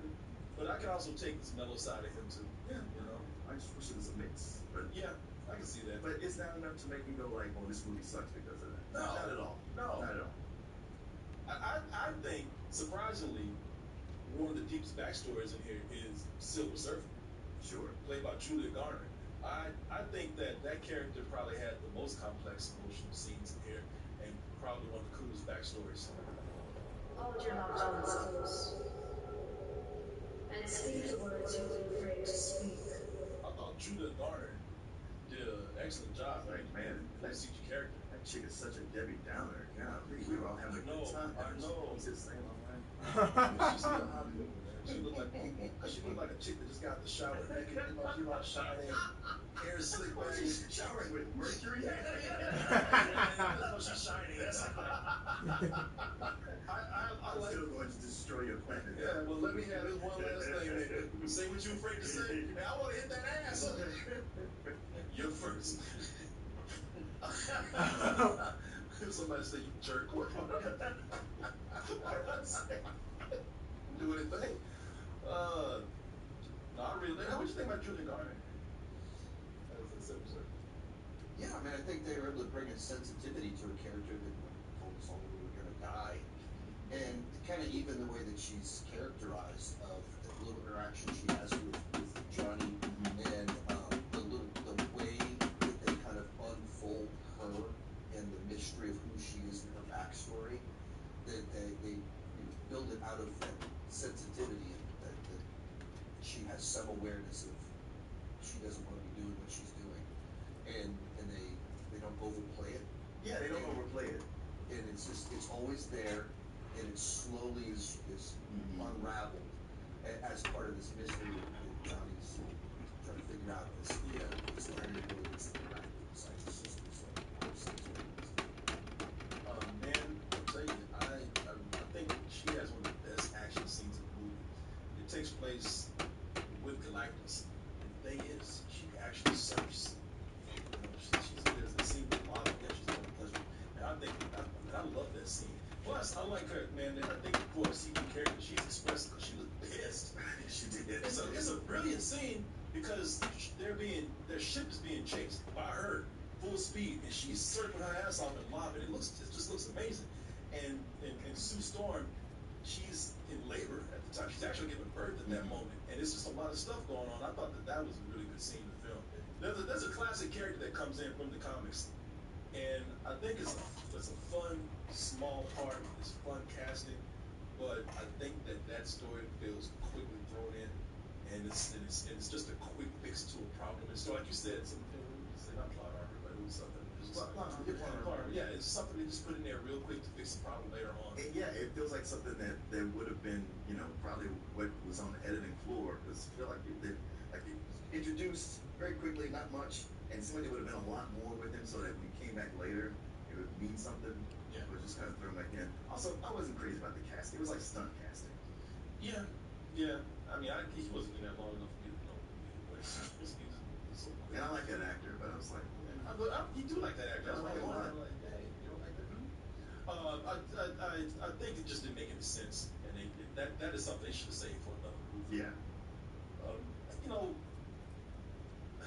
With all the criticisms that I have, I like the movie.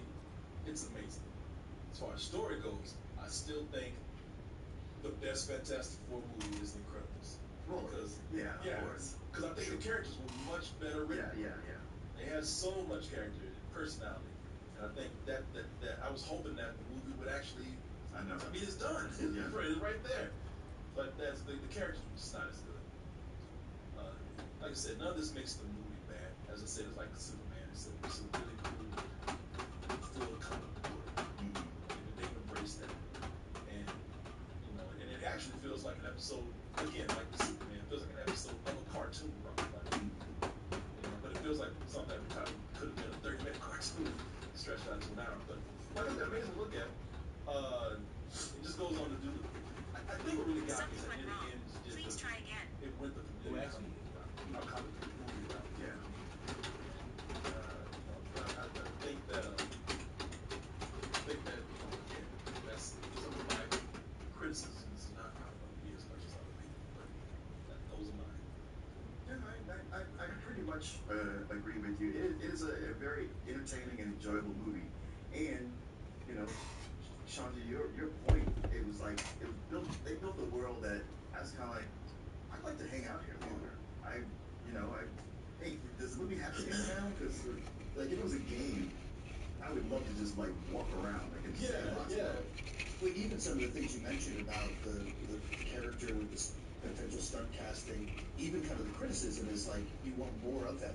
Is it the way that it's introduced? It has so many huge implications. So I actually kind of liked it for the world building sake of it just kind of introduces an idea of how different their world is from ours, and that you're I'm curious about that. I want to learn more about that, and maybe that should have been saved for another movie where you can learn more about that. But it is that sort of world where everything feels like it's a path that you want to go down. Or, like sandbox video games where it's like you just want to explore all these things and have a side quest about every little thing in it. And, but, it worked for me on the level of being that roller coaster ride in a world I wanted to play with, but play around in. But at the same point to what you guys are saying, I totally understand where you could be like, yeah, but I wanted more on the characters. I wanted more on some of these subplots to be fleshed out. I get it. Well, I think it's a big point that I agree with you in that it did make me want to learn more about that part of the movie where I said I wish they had actually fleshed that out. Yeah.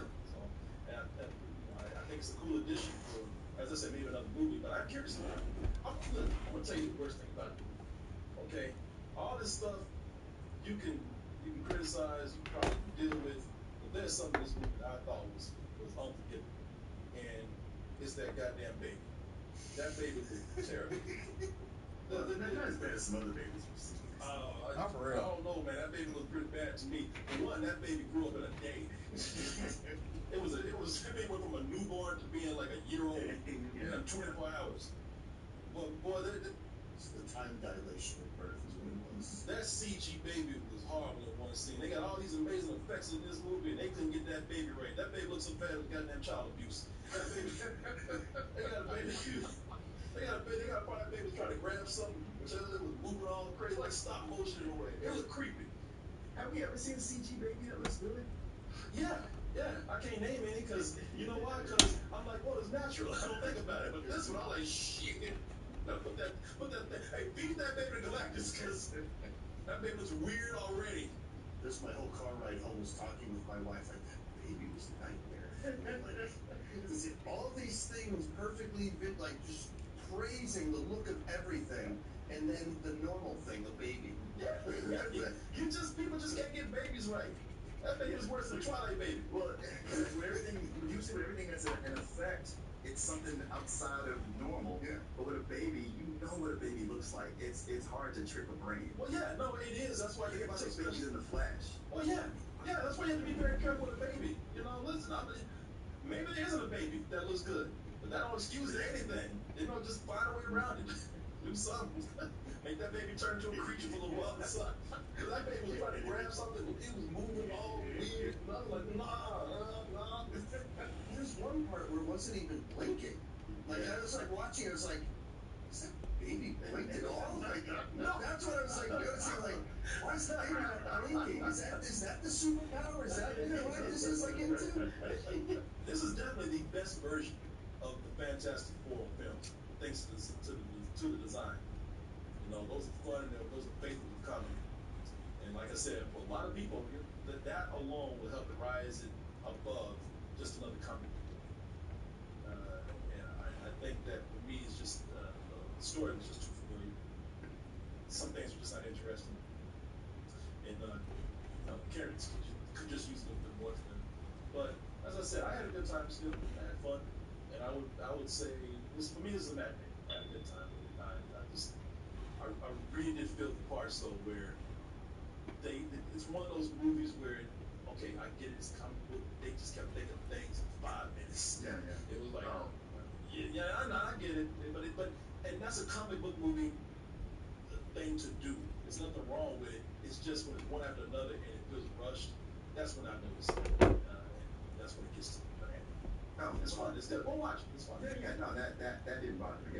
If there was anything, it was just the lack of some characterization, and especially with characters who are kind of known for that characterization, that the way they play off each other. It was just very subdued with them, and it was just that, and everything else is hidden. And if the writing on these characters or just the way they were put together, that could have pushed it over. It's funny. I looked at some reviews and I saw one that was like, yeah, I agree with most of this, but then it came up and it said, and Galactus is a joke. He's not nearly as terrifying as he was as a cloud. What? Okay, yeah, I know.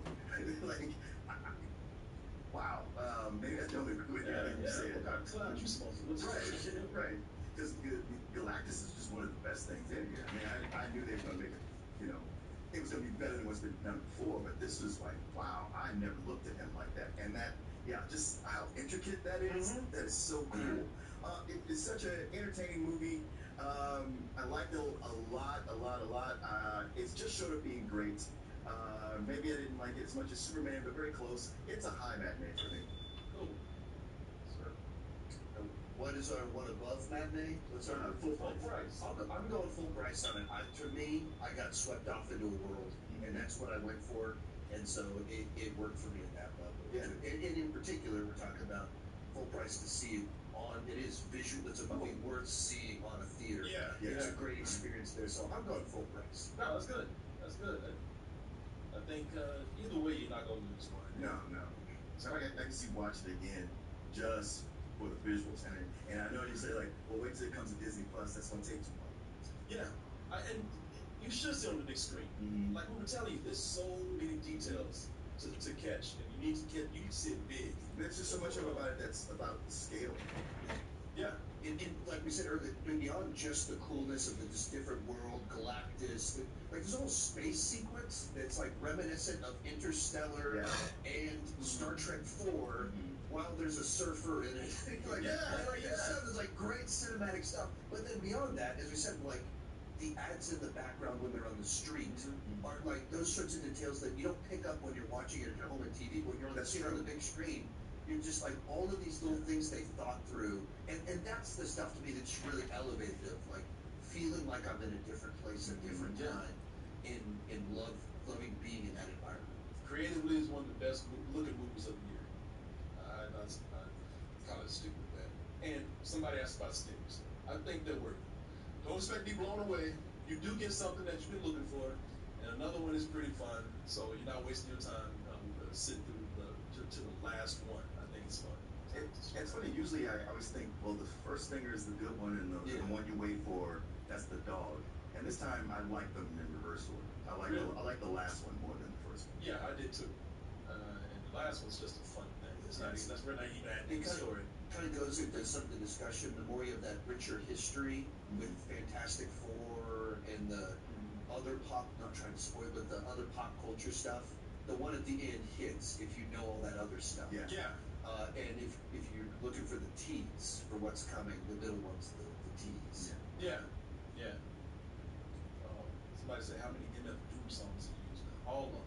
I stay for the credits. The credits are about an hour long. You can use every hour. Man, I'm gonna tell you, the review that I really want to see is the guy who sat 2 seats down from me, because that fool slept the whole thing. The whole thing. Did he take your seat? Well, he didn't. I wasn't saving it. He didn't know. Okay, yeah. He was still asleep after the credits. Like I'm sitting here like on my phone, and the guy. And they like bring in the staff, like, excuse me, sir, you have to leave. And he was like out cold, like 3-4 minutes after the lights turned on. I know. I sat there and watched it. You know what? He had a big bucket of popcorn, and I bet that all those cars knocked him out. Well, he missed the whole movie. Yeah, but man, look, he was snoring loud, and nobody wanted to wake his big ass up. They didn't know he wasn't violent. He wakes up. They know he gonna wake up screaming. So he was sort of snoring his ass off. It's like he needed to come for the movie, right? Because he came in there, ate his snacks, got snuggled in, tucked himself in. He was like a cocoon. He wrapped himself up in his shirt and peacefully went to sleep. I thought when he woke up, he's gonna be a butterfly. He was like in a cocoon. I'm gonna see his review. I'm gonna see his review and see if he's lying or man, it was really this movie. Boy, it was boring. I said, hey, let's go do this. Yeah, be honest. Yeah. I'll tell him, bitch, I was next to you. You slept the whole thing. Or would you look at that? You made it to the end of the.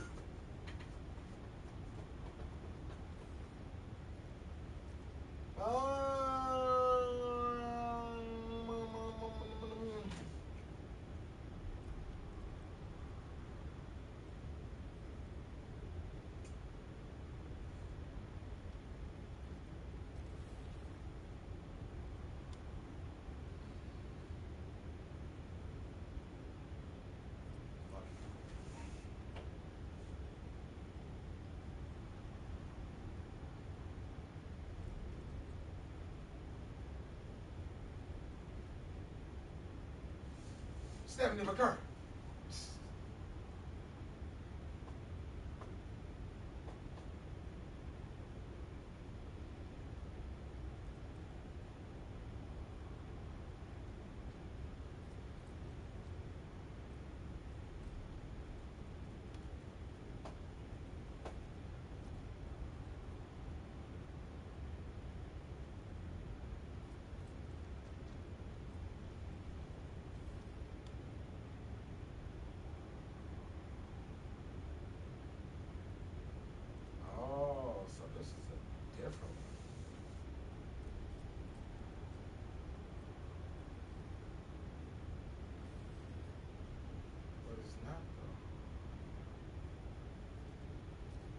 Un Unstoppables Cold Water Blocker que te mantiene fresco todo el día. Solo agrégalo. Spoiler alert, spoiler alert, spoiler alert, spoiler alert. Y maravíllate. Crea un Unstoppables Cold Water Blocker para una frescura que dura todo el día. Huele Unstoppables.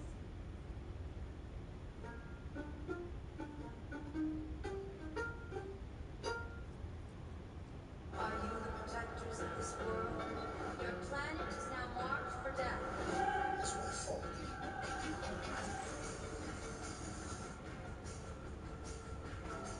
We both face this together.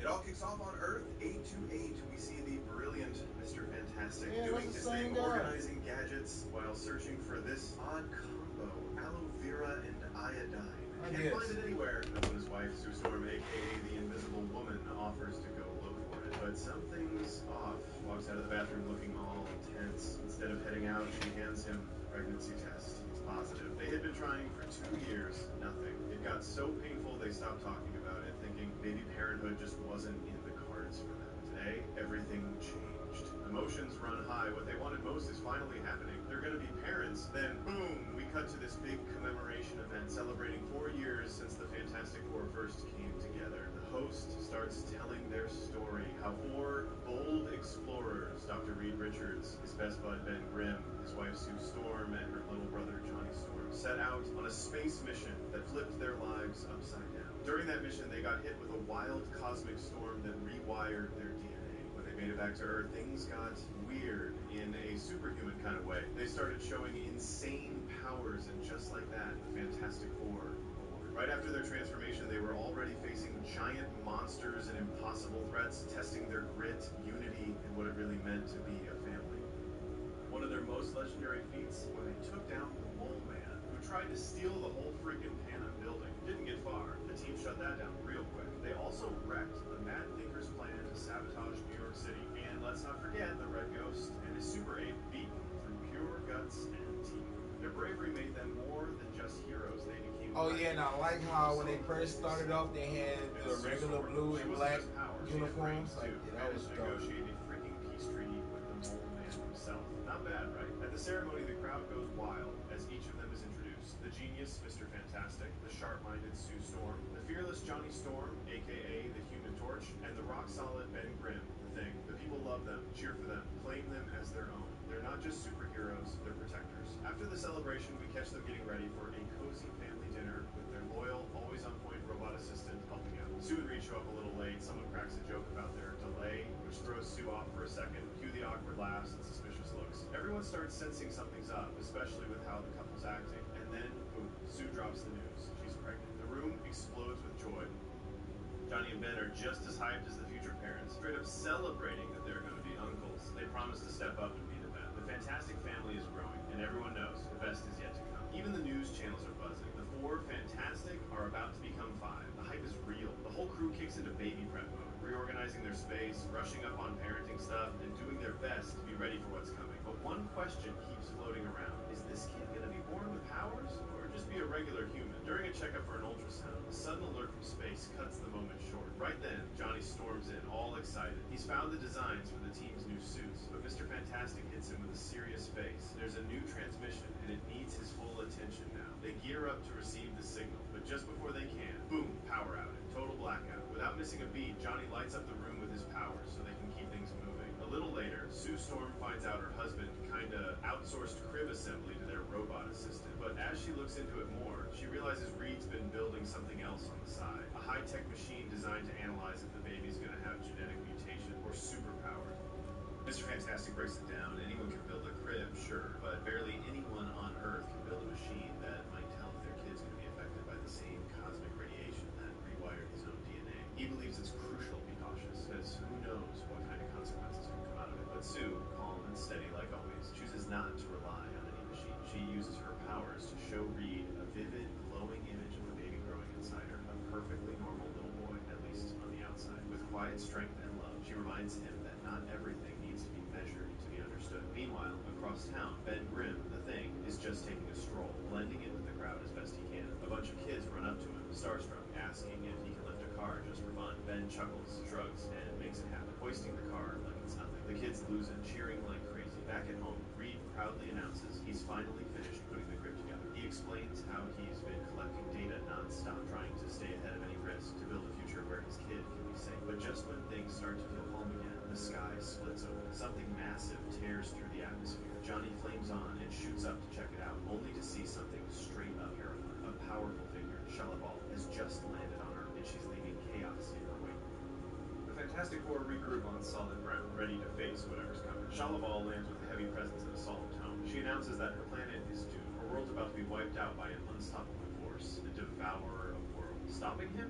Not an option. The only thing left is to accept the end. She urges everyone to hold their loved ones close, to confess whatever's on their hearts before time runs out. Her voice is deep, steady, and final. This isn't a warning, it's a sentence. She declares the arrival of Galactus. Johnny, fired up, takes off after her, but when he catches up, she doesn't even flinch, just swats him away like nothing, sending him crashing back down with a single motion. The threat is real. The team kicks into action, tracking her movements, and as they dig deeper, something disturbing surfaces, a pattern. Entire planets gone, just vanished, all tied together by the same weird energy signature. And every one of them, Shalabal was there. Johnny tells the team that when they crossed paths, she spoke to him in some language he'd never heard. He didn't get the words, but the weight behind them stuck with him. Later that night, he dives into the old archives, dusty recordings of ancient interstellar languages. Hours go by, but finally, he finds something that sounds eerily close to what she said.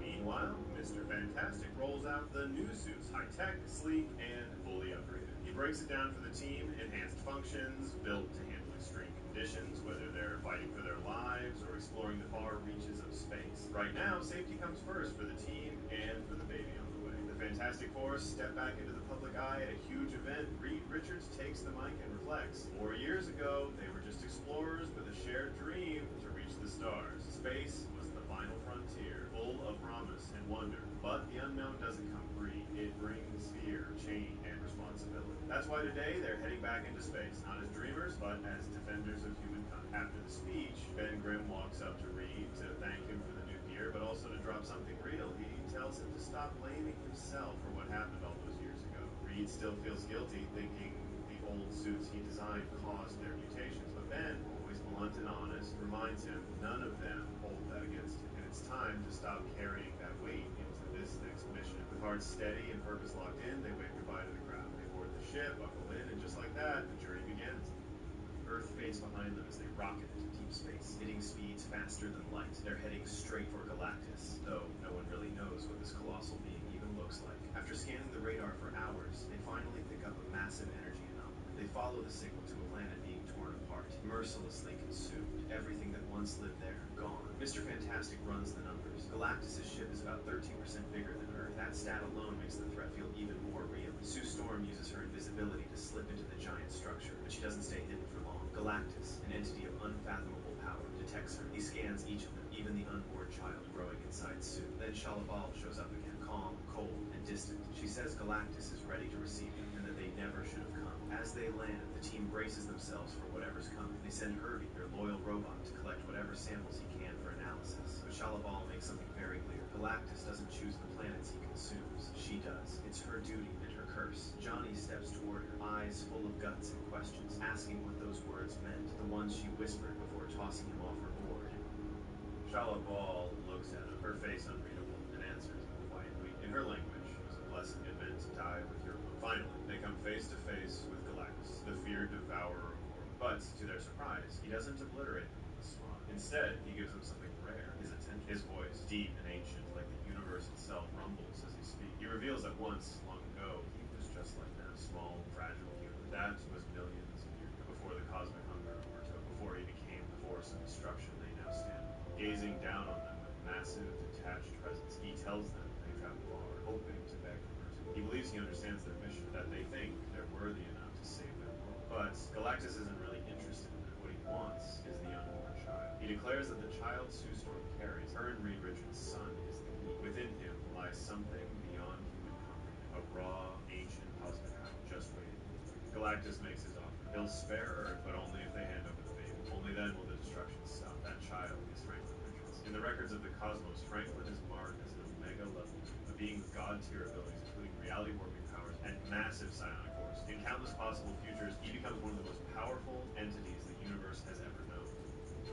But for now, that power sleeps hidden inside a body that hasn't even been born. And right then, like fate pulling the strings, Sue Storm goes into labor. Her water breaks. The baby's coming. Galactus, in that thunderous, godlike voice, delivers his verdict. He'll devour Earth slowly and make her child watch every second. Shalabal, his herald, blocks their way. No one's leaving. A battle breaks out. The Fantastic Four pull it together and manage to take her down temporarily. No time to waste. They rush back to their ship and blast off at full speed, but Shalabal's not done. She takes off after them, tearing through the void of space, matching their light speed jump, because, yeah, she can do that too. Mid-chase, she tries to breach the ship and snatch the baby. Johnny Storm jumps out to intercept her, but he hesitates. Something about her, since the moment they met, under his skin, he's drawn to her, captivated. He can't pull the trigger. And physics doesn't help. Moving at light speed, his powers distort. His flames are useless out here. The team calls an audible. They throttle down the speed field, a risky move that could suck them into chronospace. Basically, a one-way trip to nowhere, but they've got no other choice. In those few split seconds, Sue uses her power, makes the whole ship invisible. Just enough. They lose Shalabal. She gets caught in unstable hyperspace currents, trapped beneath spinner. The immediate threat is behind them, but time isn't on their side. They don't have enough fuel to make it back to Earth quickly. Sue, exhausted and in pain, can't hold out anymore. She starts pushing while Reed holds her close, guiding her, calm, sharp-focused deep-love right there in the galactic storm. And just like that, in the heart of chronospace, a place where time and matter fold like hair, Franklin Richards is born. A new light, glowing with cosmic light and perfect science. A being who may one day change the fate of the entire universe. Finally, after a whole month on, the Fantastic Four return to Earth. As their ship touches down, crowds flood the streets. Applause, cheers, tears of joy. To the people, this is it. Victory. The heroes are back. Galactus must have been defeated, but the team steps out heavy faces. Mr. Fantastic takes the mic, and through the roar of the crowd, he delivers the hard truth. Galactus wasn't defeated. He reveals they struck a deal, but the cost was unthinkable. Galactus asked for something he could never give, his newborn son. Meanwhile, somewhere beyond, Shalabal escapes her trap in hyperspace and returns to her master. El nuevo Superman Deluxe está diseñado para espacios pequeños. Su tira mejorada tiene 75% más poder para frenar. Y con el nuevo cabezal con bloqueo, entrar a los espacios reducidos es sencillo. ¿Me lo prestas? El nuevo Superman Deluxe, la madre de todas las limpiezas. Master disguise, do you think? I promise to pay you respect for my name. Cappuccino, extra grande. Tickets now. Showtime for the baddest comedy of the summer. Bring it back. The Bad Guys category PG. ¿Las alergias te tienen tratando cada truco? Intenta Zyrtec. Dile así. ¿Sí o no? Joe. We're on, bro. Ah, entonces sí, bro. It's bruh. Behold, a Boost Mobile Unlimited plan at a price that never goes up. $25 a month forever. That's a great idea. I know. Galactus, unmoved, reminds Shalabal that both she and the child possess unimaginable power, but the boy, Franklin Richard, is the key. A being of infinite potential who, at last, might satisfy his endless hunger and allow him to do it. Shalabal must find the child and bring him to him. Reed Richards, overwhelmed, realizes he's dealing with something that's far beyond human logic. Galactus doesn't see Franklin as a child, but as his successor, the perfect vessel to inherit the curse of cosmic power. And the most terrifying part? They have no plan. No. As panic starts to set in, Johnny approaches his sister with a strange-looking helmet. Inside, he's stored trace pheromones connected to Shalabal, something that lets them project a hidden message, her so-called blessing. Johnny confesses he'd heard that voice before in those old interstellar language archives. Now, with this clue, he thinks he can help Mr. Fantastic decode who Shalabal really is and what she truly wants. But just as they start to make progress, news hits. Protests erupt across the globe. Crowds are demanding the Fantastic Four hand over the baby to save the planet. The pressure is unbearable. The media storm grows by the hour. Reed tries to comfort Sue, swearing he'd never let that happen, but Sue cuts him off. Even if just for a second, the thought process.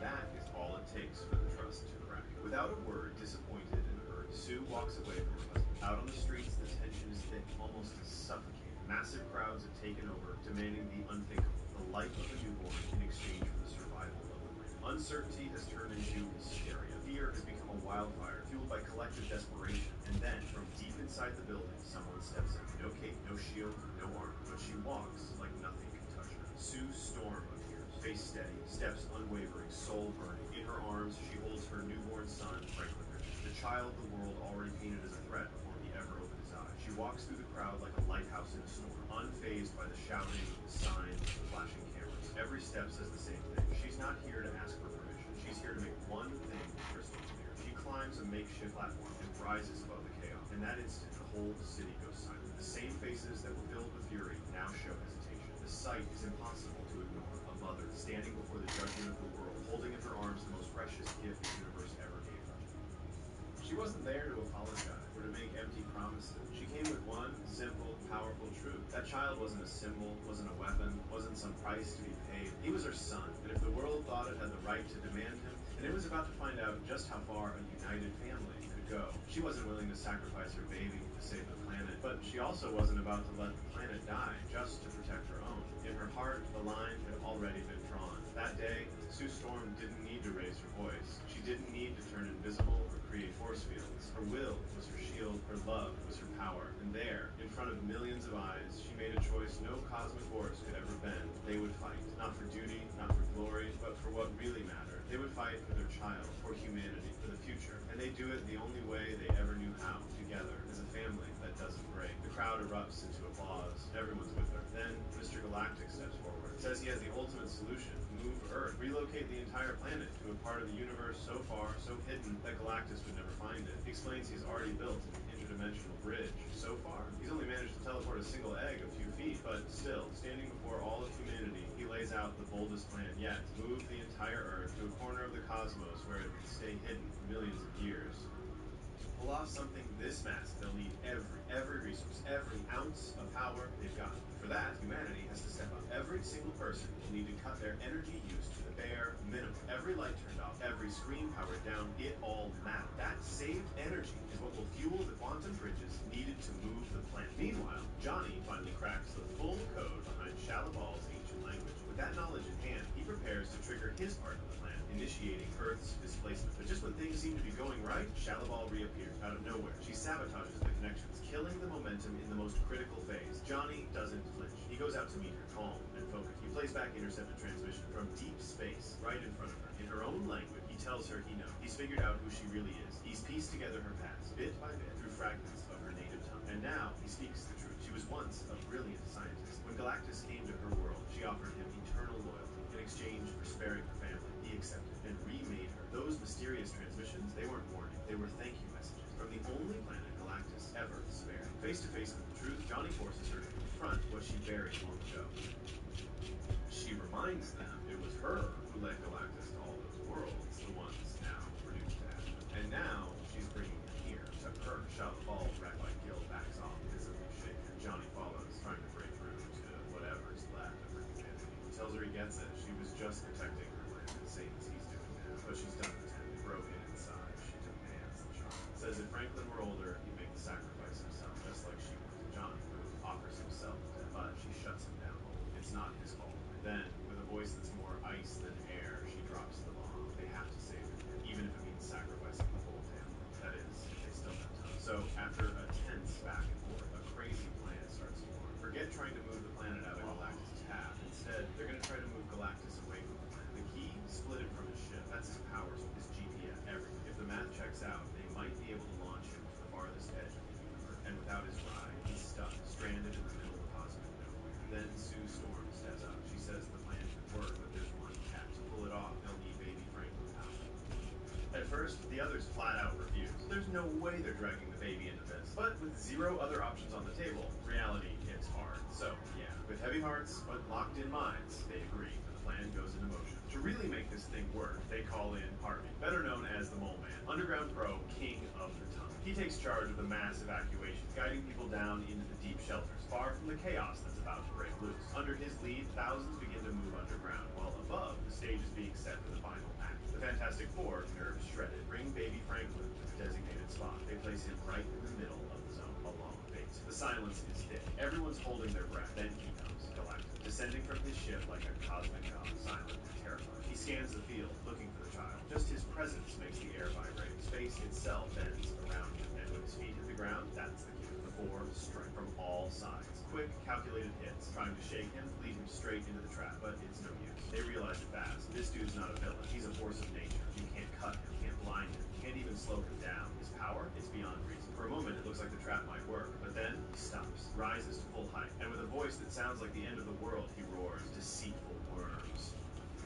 Then, Galactus locks in. Direct scan aims straight at the baby's location. Once he spots him, the Titan starts marching forward. Every step like an earthquake. But the heroes, they're not about to let him take the kid without a fight. One by one, they throw themselves in his path, ready to stop him no matter the cost. But Galactus, he's on a whole other level. With a single swipe, he sends Ben Grimm flying off the battlefield like a rag doll. Johnny doesn't think twice. He jets off after him, trying to break his fall. Meanwhile, Mr. Fantastic steps up, face to face with the end of worlds. Using every ounce of his elastic strength, he wraps around the giant, trying to slow him down. But Galactus just grabs him, cool as a lab tech running an experiment, and stretches him like taffy. He's about to snap Reed in half. That's when Ben and Johnny come crashing back in, just in time to stop the worst. In the chaos, Galactus pushes forward. No stopping him now. He reaches the baby, scoops him up in his massive hands with a weird, almost gentle touch. Then, in a voice that echoes through the void, he whispers, "You are my release. It's time to be." But he didn't count on one thing, a mother's fury. Sue Storm, burning with rage and love, taps into something deeper, something primal, something unstoppable. Her invisible force lashes out in waves. Pure power, pure wrath. She starts pushing Galactus back, hit after hit, breaking him down, one blast at a time. With razor-sharp focus and fearless precision, Sue guides him right to the ground, the exact spot where the dimensional snare is set. From a distance, Johnny watches, holding his breath. And the moment Galactus steps into position, boom, he hits the trigger. A surge of raw energy explodes around the cosmic giant. In seconds, the whole plan clicks in place. Galactus is yanked out of reality, sucked into the farthest edge of the universe, just like they mapped out. And the baby, saved by mere inches, is snatched to safety by his father. But Sue, she collapses, brain barely conscious. That kind of power, it took everything out of her. Just as relief starts to settle in, the ground shakes. A deep, awful rumble. Galactus is coming back from inside the dimension they banished him to. He's forcing his way out. A crack opens, growing fast. In a heartbeat, they realize this isn't over. Johnny steps up, no hesitation. He knows what he has to do. He glances at his team one last time, flashes a crooked smile, and says, "Tell the kid Uncle Johnny loves him." He's just about to hurl himself into the rift when suddenly a figure steps out of the distortion, Shala Ball. Without a word, she shoves Johnny out of the way and throws herself into the breach. A final act of redemption. She drags Galactus down with her into the abyss. It's done. The battle's over. They all rush to Sue Storm, worn out, bleeding but breathing. The mother who stood up to a god for her child.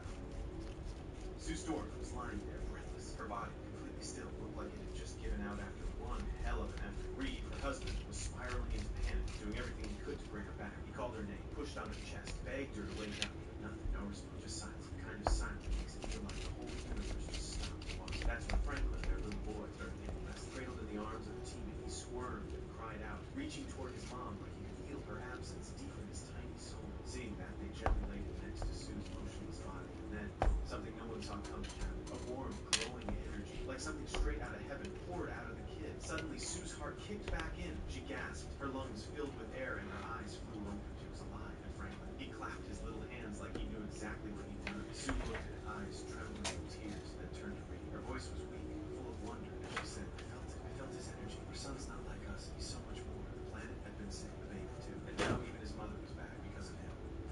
Mission accomplished. The Fantastic Four, now officially 5, joined the crowd. People were cheering, celebrating their heroism. As a token of gratitude, someone handed them a tiny suit with the number 5 did right on the chest. A sweet gesture, welcoming the newest member of the fam. But Reed and Sue just smiled and gently turned it down. It was too soon. Franklin was still just a baby. Right as they were about to be formally introduced to the world, their comms lit up with a sharp alert, without a word from them. And that's where the movie wraps, or so it seemed. Because hold up, there's a post-credits scene. 4 years later, a quiet afternoon, Sue Storm's at home, curled up on a comfy chair. Little Franklin on her lap. He's listening closely as she reads him a story. The moment feels easy, perfect. Sue gets up for a second to grab another book from the shelf. She's gone for just a few feet, and when she comes back, Franklin's not alone anymore. Standing right in front of him is a cloaked figure wearing black, face hidden behind a cold, metallic mask. Looks like Dr. Doom has entered the chat, which means the Fantastic Four will return in Avengers Doomsday. Now that's the real end of the film. Catch you next time.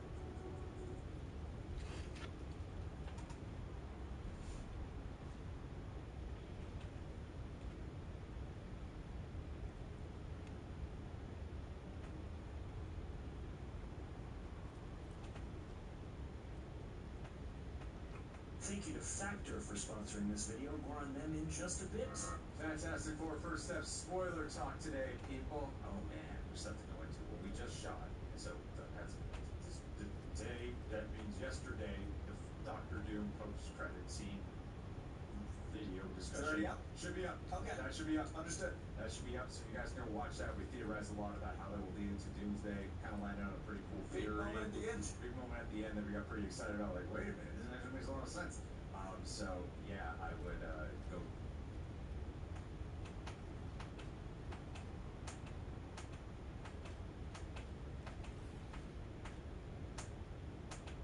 Nina and her partner Malcolm are in the Earth Protector's lair, where Nina has just completed her experiment. She's happy because they're going to change the world, and Malcolm says no one is going to stop them. Meanwhile, a young boy named Scott Marshall plays soccer in his room and accidentally trips his dad, Jim. Scott apologizes and says they have a soccer match coming up, so he has to practice. Jim doesn't mind and is happy because Scott's birthday is coming up and the family is waiting for his superpowers to manifest. You can be mad at a kid who's got a birthday. They go to the dining room where Julie prepares breakfast.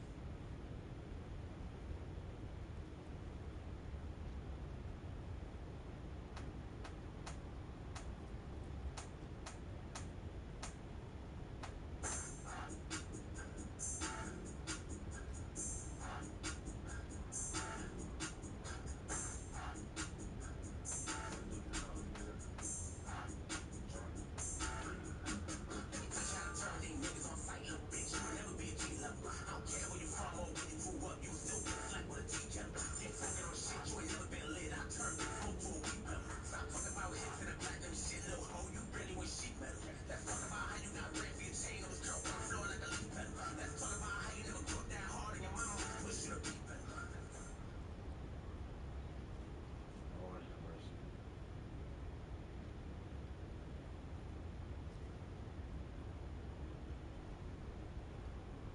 Hands on your head, hands on your head, hands on your head, on your head, on your head. When I chased her, she spoke to me in her language. Hey guys, we grabbed some treats for movie night. Cool. Meet movie night heroes with Hershey's and Reese's chocolates. When I chased her, she spoke to me in her language. What did she say? Well, it was in her own language. I don't know. What were the context clues? Context. Space. And what was the tone? Angry, threatening? No, not at all. It was, kind. No, it was, she was, like, right here.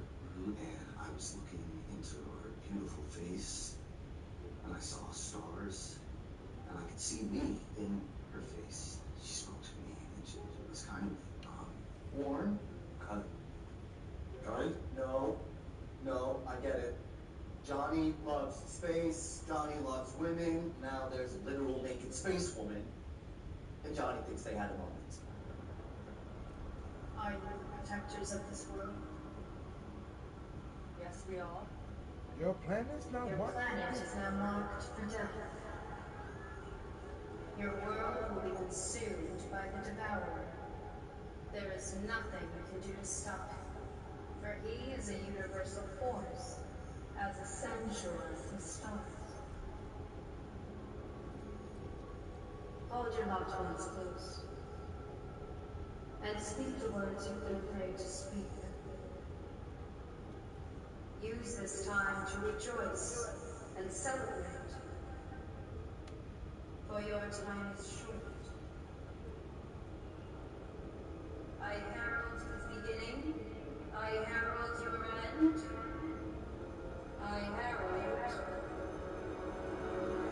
Gabacus. Galactus.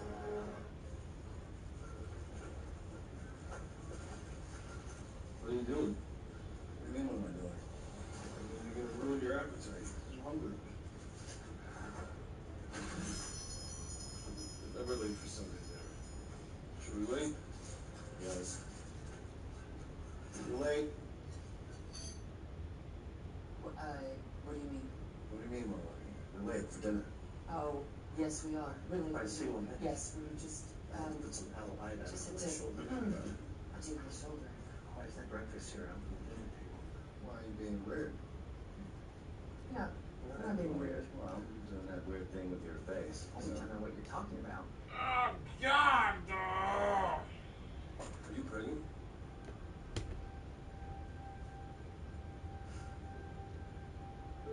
You never pregnant. Yes, How yes. did you know that? I never looked into your husband's face. I know, but you just cannot keep a secret. What? Really? Yeah. What? You are gonna be the best mom. Oh my god. You are gonna be the best dad. Just kidding. You are out of your depth. But we're gonna be the best uncles ever. Okay, we should eat. Are you pregnant? You're gonna be the best mom.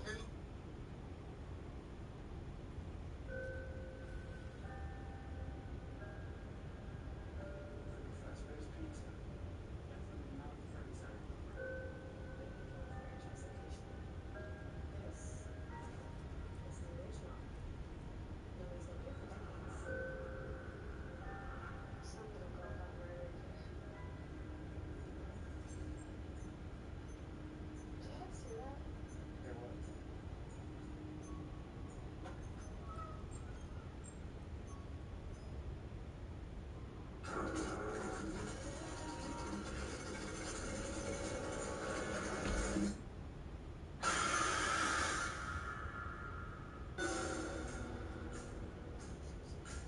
So this is what it's like? Being normal? I think we've come pretty far, considering what we've been through. How's that mean? Some days she's good. Some days she misses her friends. This story that you're gonna fix those animatronics? It's only giving her false hope. Can any of you hear me?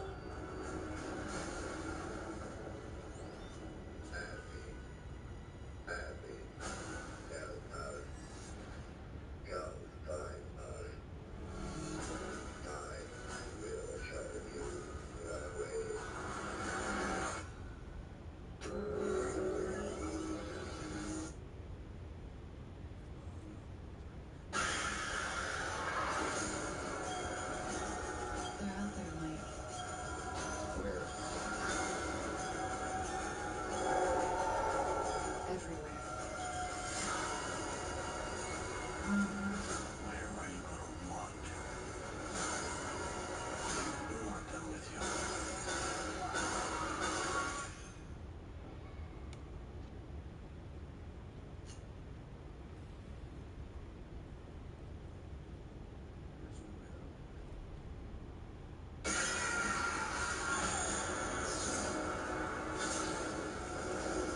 They gave this movie a sequel.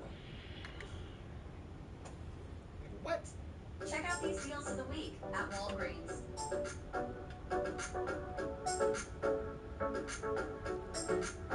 I told you to stop. And look at it. Shop Stop. weekly deals at your And store look or at it. Walgreens.com.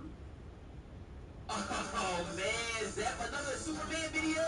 This is great, but where'd you get all the footage? I've actually acquired this footage legally due to copyright laws. Please support the official release. If you want to see the footage, look at my Instagram. BJ, play my... Oh man, Zap, another Superman video? This is great, but where'd you get all the footage? I've actually acquired this footage legally due to copyright laws. Please support the official release. If you want to see the footage, look at my Instagram. BJ, play my... Superman has just released, and I'm here to tell you right now, that movie was a straight banger. I'm talking utter peak, the cinematography, the action, the characters.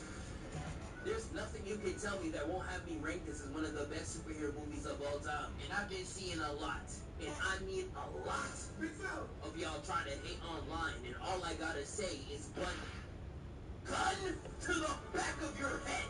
Name me 5 better comic book movies. You're dying. Now, hate aside, there's a lot of things that I gotta address. This video is gonna have some light spoilers, but if you want my in-depth spoiler review, I got that and so much more on my second channel. We've been going crazy on there. Make sure you tap in. But I'm gonna try to talk about as much as I possibly can. Starting it off with Lex Luthor.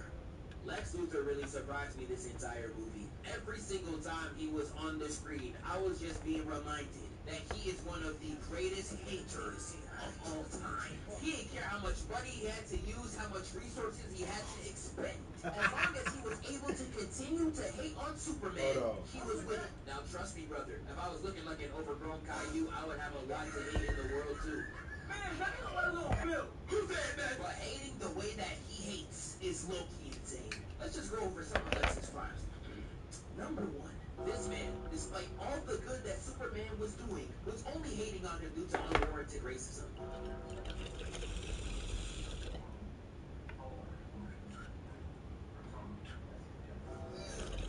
This nigga is crazy. Nah, this brother got Frieza tendencies. I know he's an overgrown Caillou. I would have a lot to hate in the world too. Man, that look like Little Bill. Who said that? But hating the way that he hates is low-key insane. Let's just go over some of Lex's crimes. Number one, this man, two. Man, that look like Little Bill. Who said that? But hating the way that he hates is low-key insane. Let's just go over some of Lex's crimes. And you stay crying over your opposite seat is crazy. All the good that Superman was doing was only hating on him due to unwarranted racism.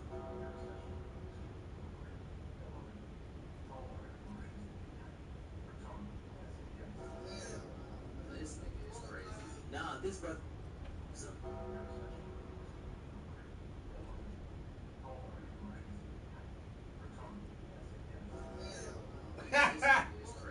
Nah, this brother got Frieza tendencies. I know he's in his office just like this. And that's not even all. This man got over 1 million monkeys to create constant hate comments on Superman. Is this nigga serious? Like, imagine seeing a clip of Superman dropping a speech only for the comments to be like, shut your inspirational ass up, nigga. This already what IG real comments are. Why you got all these Draymond Greens is beyond me. But this ain't even everything Lex does. This man said, my envy is a calling. It is the sole hope for humanity. I can't even lie to y'all, that gotta be a top 3 DC live action villain line. And this ain't even talking about the 1A! 1A! 1A! My man was so geeked, he was looking like the emoji. Oh, bro, and bro, I'm just thinking that he was just calling that shit out the whole time. Now this nigga conversating with this nigga while he beat his ass right on a fucking sticky note, telling his people to do it while he talk. Like, oh man, I was like, get the fuck out of here. Is beyond me. Even everything Lex does. This man said, my envy is a calling. It is the sole hope for humanity. I can't even lie to y'all, that gotta be a top 3 DC live action villain line. And this ain't even talking about the 1A! 1A! I don't know. He said my envy is a This calling. already what IG real comments are. Why you got all these Draymond Greens is beyond me. But this ain't even everything Lex does. This man said, my envy is a calling. It is the sole hope for humanity. I can't even lie to y'all, that gotta be a top 3 DC live action villain line. And this ain't even talking about the 1A! 1A! 1A! My man was so geeked, he was looking like the emoji. I'm crying, moving like real steel. This is a man who has never boxed in his life. How is he moving like this? And Lex Loki deserves his own video, because I can keep going for ages. I can talk about how he hit a lick at his ops crib, fitted head to toe. Slay bitch ass nigga. The entire city, only to be like, yes, this envy, this is my calling. Who the f called you to be Moses, nigga? And don't even get me started on this scene, bruh.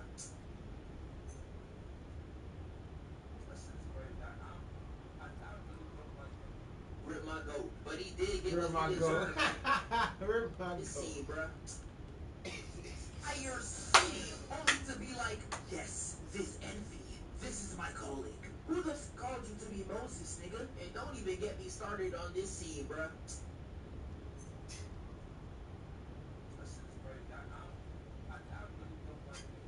Rip my goat, but he did get what he deserved when Crypto did this man like the Hulk. And this is where I can talk about my dog Crypto, and he was everything I was telling y'all about. This man was moving like the Grim Reaper of Metropolis. No matter what scene he was in, he was always on 10. It could have been a German Shepherd, a giant leopard, or Kawhi Leonard. Crypto in 5. And he was really cooking the film with the movie, dog.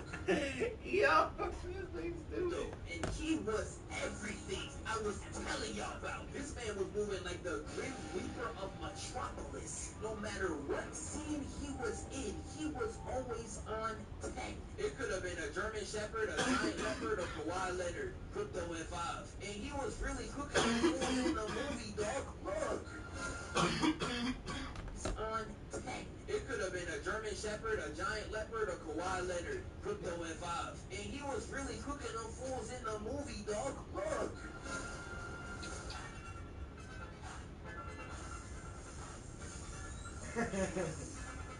I hate this though, man. Oh nah, did that be like Mike Tyson got himself a free meal? Like Crypto was out here eating every drawing in sight. I was watching like Stephen A. Smith. Out on Zion Williamson is that you beat the team. And I'm telling you, there's so much to talk about in this movie. I haven't even talked about the GOAT. Mr. Terrific was really the MVP. Like before I even get to anything, so much to talk about in this movie. I haven't even talked about the GOAT. Mr. Terrific was really the MVP. Like before I even get to anything character related about him. That nigga had that shit on! My man's got black on the face, black on the bomber, black on the belt. Oh my god, who's doing it like this nigga? Like bro, you're so tough. You have so much handle. I don't have a question. You just so tough, bro. Like bro, he was so clean. This whole movie. Like this fight scene right here, the moment it's on digital, I'ma be glazing to no end. Now despite the toughness, I don't know who let him outside with this Emancipation Proclamation haircut. No drop fade or nothing, just a smash bros throw and lamb chop side with let him cook. Now I would rather this than the Killmonger special, so I guess I can't really complain. But he ain't getting off the hook that X-Men said the Killmonger special. Oh, bro, I worked with somebody who had them bitches, bro. He said out his mouth, I got my hair like this because of Killmonger. Oh my god.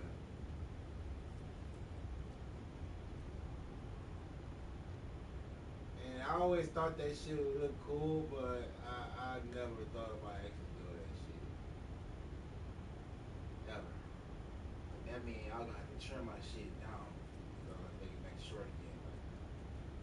Hell, ain't that serious. Emancipation Proclamation haircut.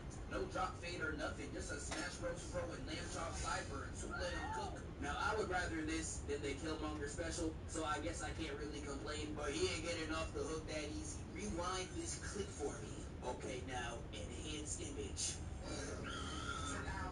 No, backdoor my I ain't gonna lie, I thought there was some I thought there was them bitches for a second. I don't know what number them bitches. I don't think they're 8s. I think they're 11s. The little black and red bitches.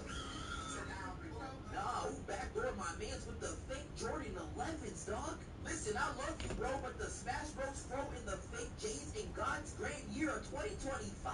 No, man, that's my guy!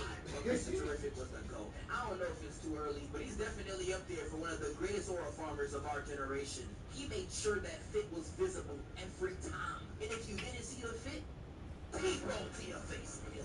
He was throwing that bit like ones at a strip club.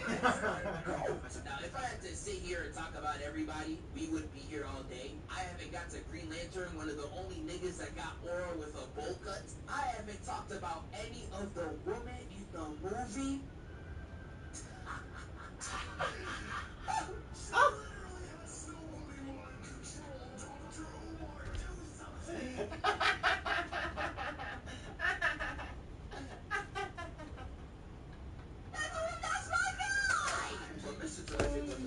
I don't know if it's too early, but he's definitely up there for one of the greatest aura farmers of our generation. He made sure that fit was visible every time. And if you didn't see the fit, he rolled to your face, nigga. He was throwing that bit like ones at a strip club. That's my GOAT. Now, if I had to sit here and talk about everybody, we would be here all day. I haven't got to Green Lantern, one of the only niggas that got aura with a bowl cut. I haven't talked about any of the women in the movie.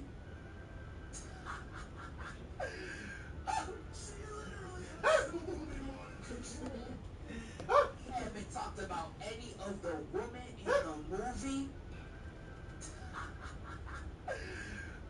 She literally has no body mind control. Dr. Omar, do something. Now, yo, I'm not a single man anymore. I can't be wilding out. On behalf of y'all niggas. She's so bad. Hot girl was barely but I know she left an impression. I've seen a lot of y'all feeding on her since the Dora days to this day.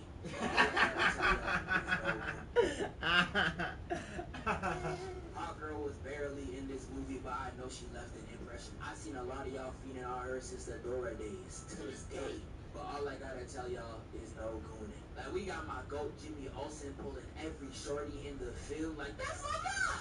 That's my guy! One shorty he didn't pull though was Cat Grant. If I had a nickel for every time there was a bad reporter by the name of Grant, I'd have 2 nickels. Which isn't a lot, but it's weird that it happened twice. Some of y'all on Twitter are wildin' though. Why are you posting her fit and then posting this gift? Yeah, y'all some sick Negroes. Now we...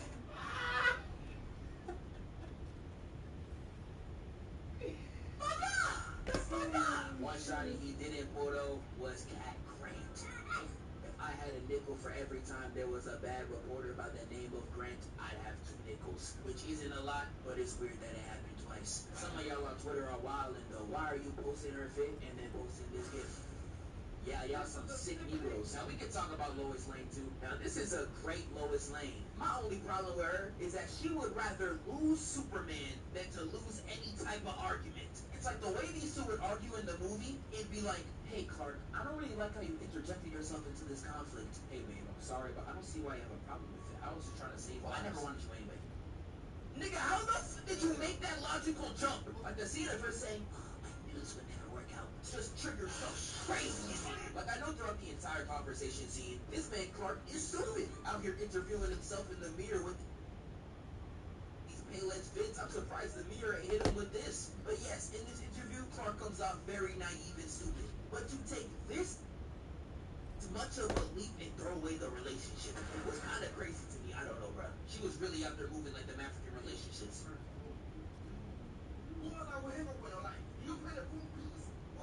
Besides that, she is a great inclusion. And we can end it off with Superman. Now, I'm going to just tell y'all right now, he's peak. Now, the actor who plays Superman right here, David Corenswet, why did your parents choose his name, bro? He did a fantastic job with both roles. I think Clark Kent should have showed up a little bit more often, but his Superman is perfect. I love all the different characters they put around Superman, so you could really see how he would act in different scenarios. My favorite had to be his with Green Lantern. The scene where he's like, make a move, Big Blue, gave me such strong Sonic and Knuckles vibes, pre the whitewashing. It was very corny in 90s in all the right ways. I loved it. I loved the complete range that this Superman showed. With all the complaints I've been seeing online, I think people are just brainwashed into thinking that Superman has no emotions. Like, he is emotional in every movie. Like, do I have to show y'all niggas Christopher Reeves? Yeah, no, that's my goal. And a scene that gave off that vibe to me was this one right here. Yeah, that moment right there was crazy. Do I have to show y'all niggas Christopher Reeves?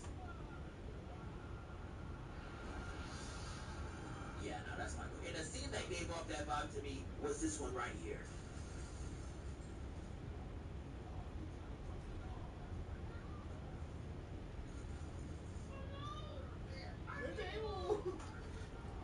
If I was Superman, I would have slapped the piece out of this nigga. You really want to talk trash under that coffee cup too? Like, bro, I was sent to the emergency room and you wanna die.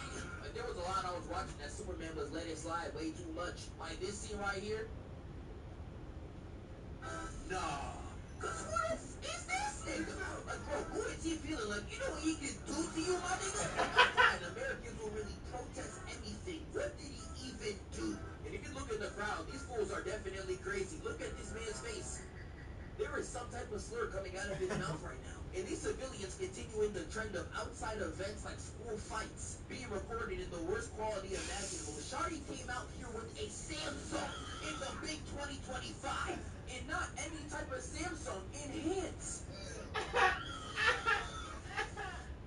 And this is also a point I really want to talk about. I love the amount of hope I feel while watching this movie. This is the first time I have ever seen in my life a superhero, not even Aura Farm, but Hope Farm. Like, y'all was really on Twitter complaining about that squirrel scene. I was like, yes, save him. Like, Yeah.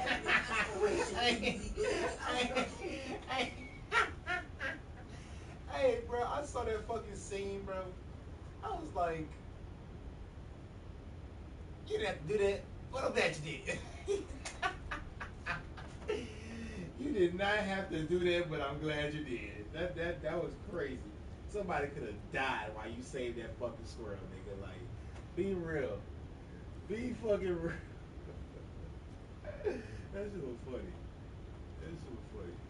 Farm, the Hope Farm. Like, y'all was really on Twitter complaining about that squirrel scene. I was like, yes! Save him! Like, the amount of hope and aspiration this movie gave me, I was watching this like Nico Robin. I want to live! I promise you, this movie alone is going to make me a better person. But for some reason, this movie has caused a lot of discourse online. It's like people cannot talk about this movie without comparing it to Snyder. Now, I again go in depth on this on my second channel. Although I don't think Snyder executed it the best, I really messed with his vision for his entire DCU. So I don't know why y'all are treating this like we have a gun to our head and we are forced to pick. Like, dog, why not both? Like, I really think some of y'all are complaining just to complain, to push your agenda. Like, one of the big complaints that I was seeing was, oh, Superman is so weak. As if the movie didn't start with them saying Superman lost his first battle in 3 years. That's literally the first line of the movie where y'all niggas slumped. I really don't know how y'all can say this. In Man of Steel, Superman got fucked. We gonna talk about it later, but this complaint is really stupid to me. There's also ones like in Saving the Squirrel, the movie being, and I quote,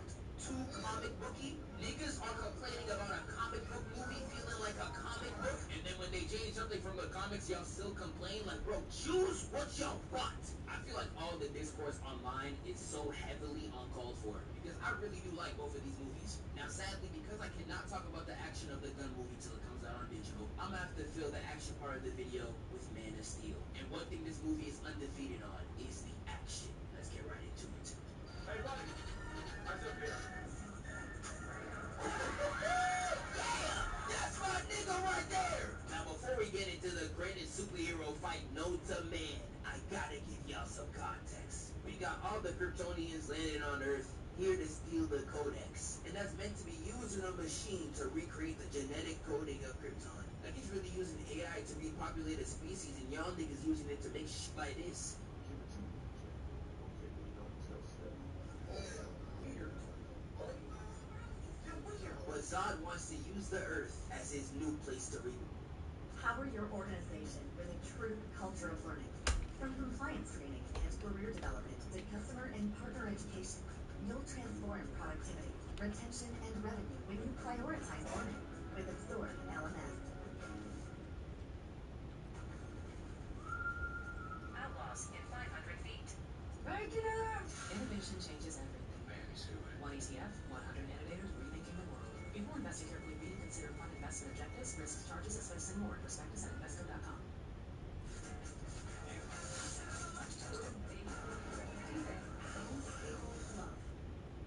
I make some good summer barbecue, but I can't match these two hearty barbecue triple stacks from Firehouse Subs.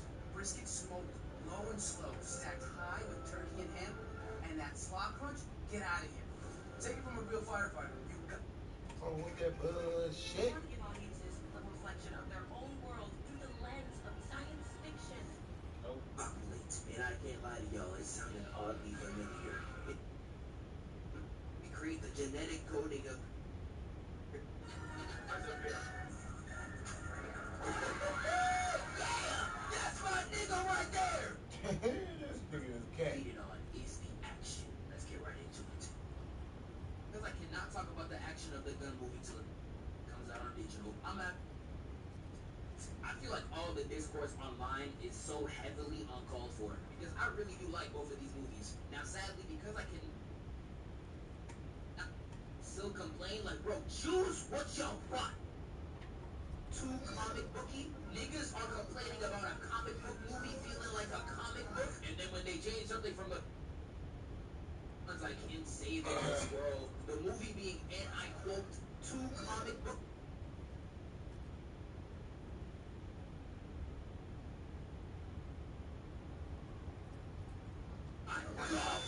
We gonna talk about it later, but this complaint is literally the first line of the movie where y'all niggas slumped. I really don't know how y'all can start with them saying Superman lost his first battle in 3 years. That's literally the first line of the movie where y'all niggas slumped. I really don't know how y'all can say this. In Man of Steel, Superman got fucked. We gonna talk about it later, but this complaint is really stupid to me. There's also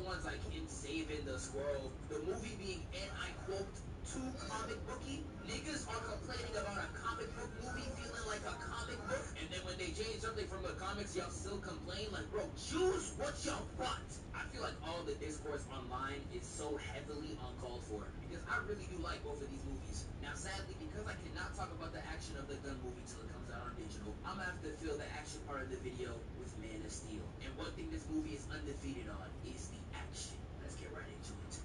Hey, buddy. Eyes up here. Yeah!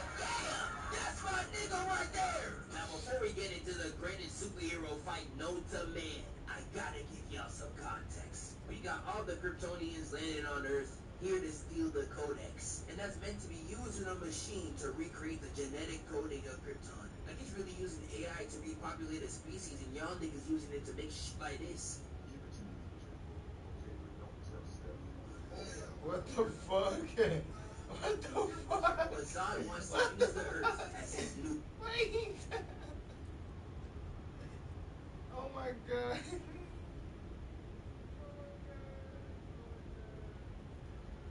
like this. Give it to me, okay, but don't tell Steph. Give it to me, okay, but don't tell Skip. But Zod wants to use the Earth as his new place to repopulate. And I can't lie to y'all, it sounded oddly familiar. And if you really think Clark Tomboy... But Zod wants to use the Earth as his new place to repopulate. And I can't lie to y'all, it sounded oddly familiar. And if you really think Clark Tomboy Crusher Kent is letting these fools destroy his world, you are sadly mistaken. But nah, Zod moving like a straight menace, throwing the truck into the crib and yelling at the mom like, is this nigga serious? Like, look at this shiesty-ass dork, man. They be giving this to anybody, bruh? Shit, I would be too. Y'all Earthlings unsanitary as hell. We really got people who shower at night walking outside. And Superman, after seeing them try to press his mom, charges right in. And this man, Supes, is moving insane. Man of tomorrow, man, there won't even be a tonight. He's moving with no regard for human life. Like he LeBron James. Look how he throwing Brody across the city. Like, dog, I done never seen Superman move like this, but yes, sir, Brody. Stayed him. Throwing him at a 7-Eleven and exploded the pit. And I know we always joke about the Avengers, but this gotta be the worst thing I've seen a superhero do. He's destroying the civilization he's supposed to protect. Even if I lowball the one car, the one cashier, in the entire sidewalk, that gotta be no less than 3 bodies. And let me remind y'all, the fight hasn't even started. Even after receiving that beatdown, Zod somehow gets up first and removes the cape looking elite as hell. And his mask that was meant to hold back a Kryptonian's full senses has broken, making him receive all of the Earth's information at once. He out here unable to even feel his knees, out here seeing civilians glitch out. He sees Keanu Reeves, the next voice critical, all this while hearing some shit that he don't want to hear. Y'all know, While Zod is on the floor tweaking out, Superman stands up talking the craziest smack like, nah, who is he feeling like? Yeah, you can handle all this, this big Pangea, big Earth. You just can't keep up no more, Unk. In the middle of his speech, he gets in with this, Hey, bro, watch your jet. Watch your jet, bro. Watch your jet. and my dog gets blasted away, while Zod gets carried away like the senile Unk that he is. But Superman turns his head, and he sees 2 Kryptonians in the distance. Now, if I saw this, I'm walking right towards them, and I'm turning around. They got Bruce times Skip Wemby and Rhea Ripley in full obsidian armor. And he sees 2 Kryptonians in the distance. Now, if I saw this, I'm walking right towards them, and I'm turning around. They got Bruce times Skip Wemby and Rhea Ripley in full obsidian armor. Who genuinely wants to fight this? But Superman drops his face, clearly not pleased, and walks right into a 2v1. But before they begin, like everything else in life, America gotta come in and ruin it. Come in, and despite seeing literal civilians on the street, come in and shoot the whole lane up. Now, I have discussed this trope in like 50 videos at this point, so I'm gonna just cut to the chase. No offense to Hannah Baker. Nikola Jokic from Krypton hits this Mario triple jump to completely dismantle the first fighter jet. And Shorty tries to go 2 for 2, but blocked by Supes. Got him crashing right into an IHOP. Now, I'm not gonna lie, it's either the property damage or them brick pancakes that's gonna send somebody to the grave, so I'ma just count this as a kill. Superman gets up looking at the destruction like he's surprised, like, bro, that was you. And Aurora catches him laughing, Pete. Made that nigga sit down. He tries to come back, but nah. This man threw that punch in another area code, and she's in the back talking like Kevin Garnett. If Superman tries to give her the hands, I'm talking right hit the goofy. Smack that nigga upside his head, got his brain cells moving like an etch-a-sketch. And Superman at this point is so pissed off, he's using his iconic pose at Kai-Cenat height. And he zooms only to get grabbed and held by the throat, dropped on the ground while bouncing off concrete like he's Mikey, and then launches him across town. Superman gets slammed to the wall, and he's like, I bet, I understand it now. He really locking in, launches her across the city and tries to put her in the pavement like a Looney Tunes cutout. But she hits the Call of Duty slide cancel out the way. And when he tries to charge in again, he gets grabbed by the tape and gets slammed in the cement. Had him looking like a straight parenthesis. Period suits in the air with, is this your king? Type pose. Only to slam him in the ground. And he then got his legs and toes curled like he getting sloppy. It's cooked. And this is when they start moving like Prime Messi and Neymar. Kicking suits the Pharaoh in.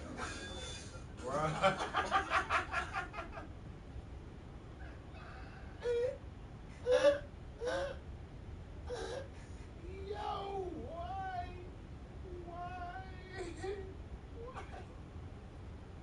This nigga's self-killing, bro. But all this shit was in the movie, though. All this shit was in the movie. Slammed in the cement, had him looking like a straight parenthesis. Carrying suits in the air with, is this your king? Type pose. Only to slam him in the ground. And he then got his legs and toes curled like he getting sloppy. It's cooked. And this is when they start moving like Prime Messi and Neymar. Kicking suits the Pharaoh in. Oh my God. My boy's getting washed. Nah, Superman getting passed around like a blunt and dribbled off concrete? You really doing suits like this? Aurora is dead 3 for 3 in Superman headshots in 5 minutes. Like Tyrese in the beginning of Game 7, straight sniper. Big ring, by the way. But this scene right here is really when I knew Kryptonians were not here for peace. I don't want peace. I want problems, always. Because the moment Superman gains even an ounce of consciousness, Space Giannis starts dragging him through the floor. Like, nah, this gotta be a shot clock violation or something. Ref! Do something!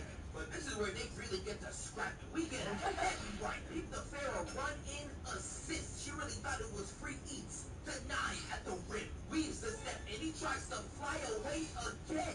He really don't want this fade. It gets dragged. I'm crying. They not letting him escape. You will eat these combos, my nigga. She tries to throw a punch, but Zeus throws her down. Weaves and throws Pharaoh at him. And drags only her to another battlefield. I'm crying. Some men only got hands for women, but are afraid once another nigga trying to box. Cause you see it right here. Cause Space Giannis jumps at his neck and drags him back down to earth.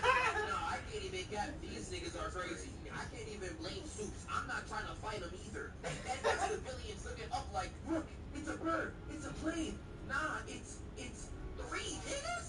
He brings them all down to earth, and I want y'all to peep this play real quick. Because while they're all tumbling on the ground, this man bear hugs Superman and continues to drag him. Like, bro, I don't know what the fuck is this man's problem. They got Osama bin Krypton on their squad right now. He tries to hit him with the Donkey Kong special and Soup so shook he done grew 8 chins. Moves out the way, but they pin him to the floor. And this gets Superman so mad, he finally uses that damn sheep vision to get these two off him. I don't know what took him so long to use this, but hey, cook, I guess. But sadly, the army comes in to interrupt this elite dogfight.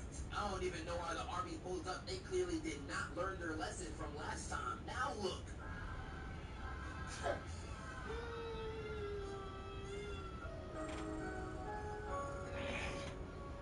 They end up splitting up. Superman fighting the big one, and Aurora going crazy on the humans. Literally using flash steps to knock them out.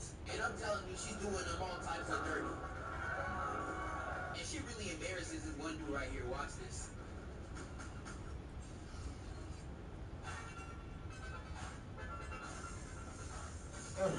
at the gun like it's a problem. Cops and army men really be frying me. Y'all think guns go solve any scenario. Like, I can't even scratch my nose while getting pulled over. Y'all gonna be like, stop resisting! But once Superman got his ISO, he completely blitzes. The big nigga right here, out here going, I'm left, I'm right, moving like he Mark Grayson himself. And he comes back to one-shot Feora.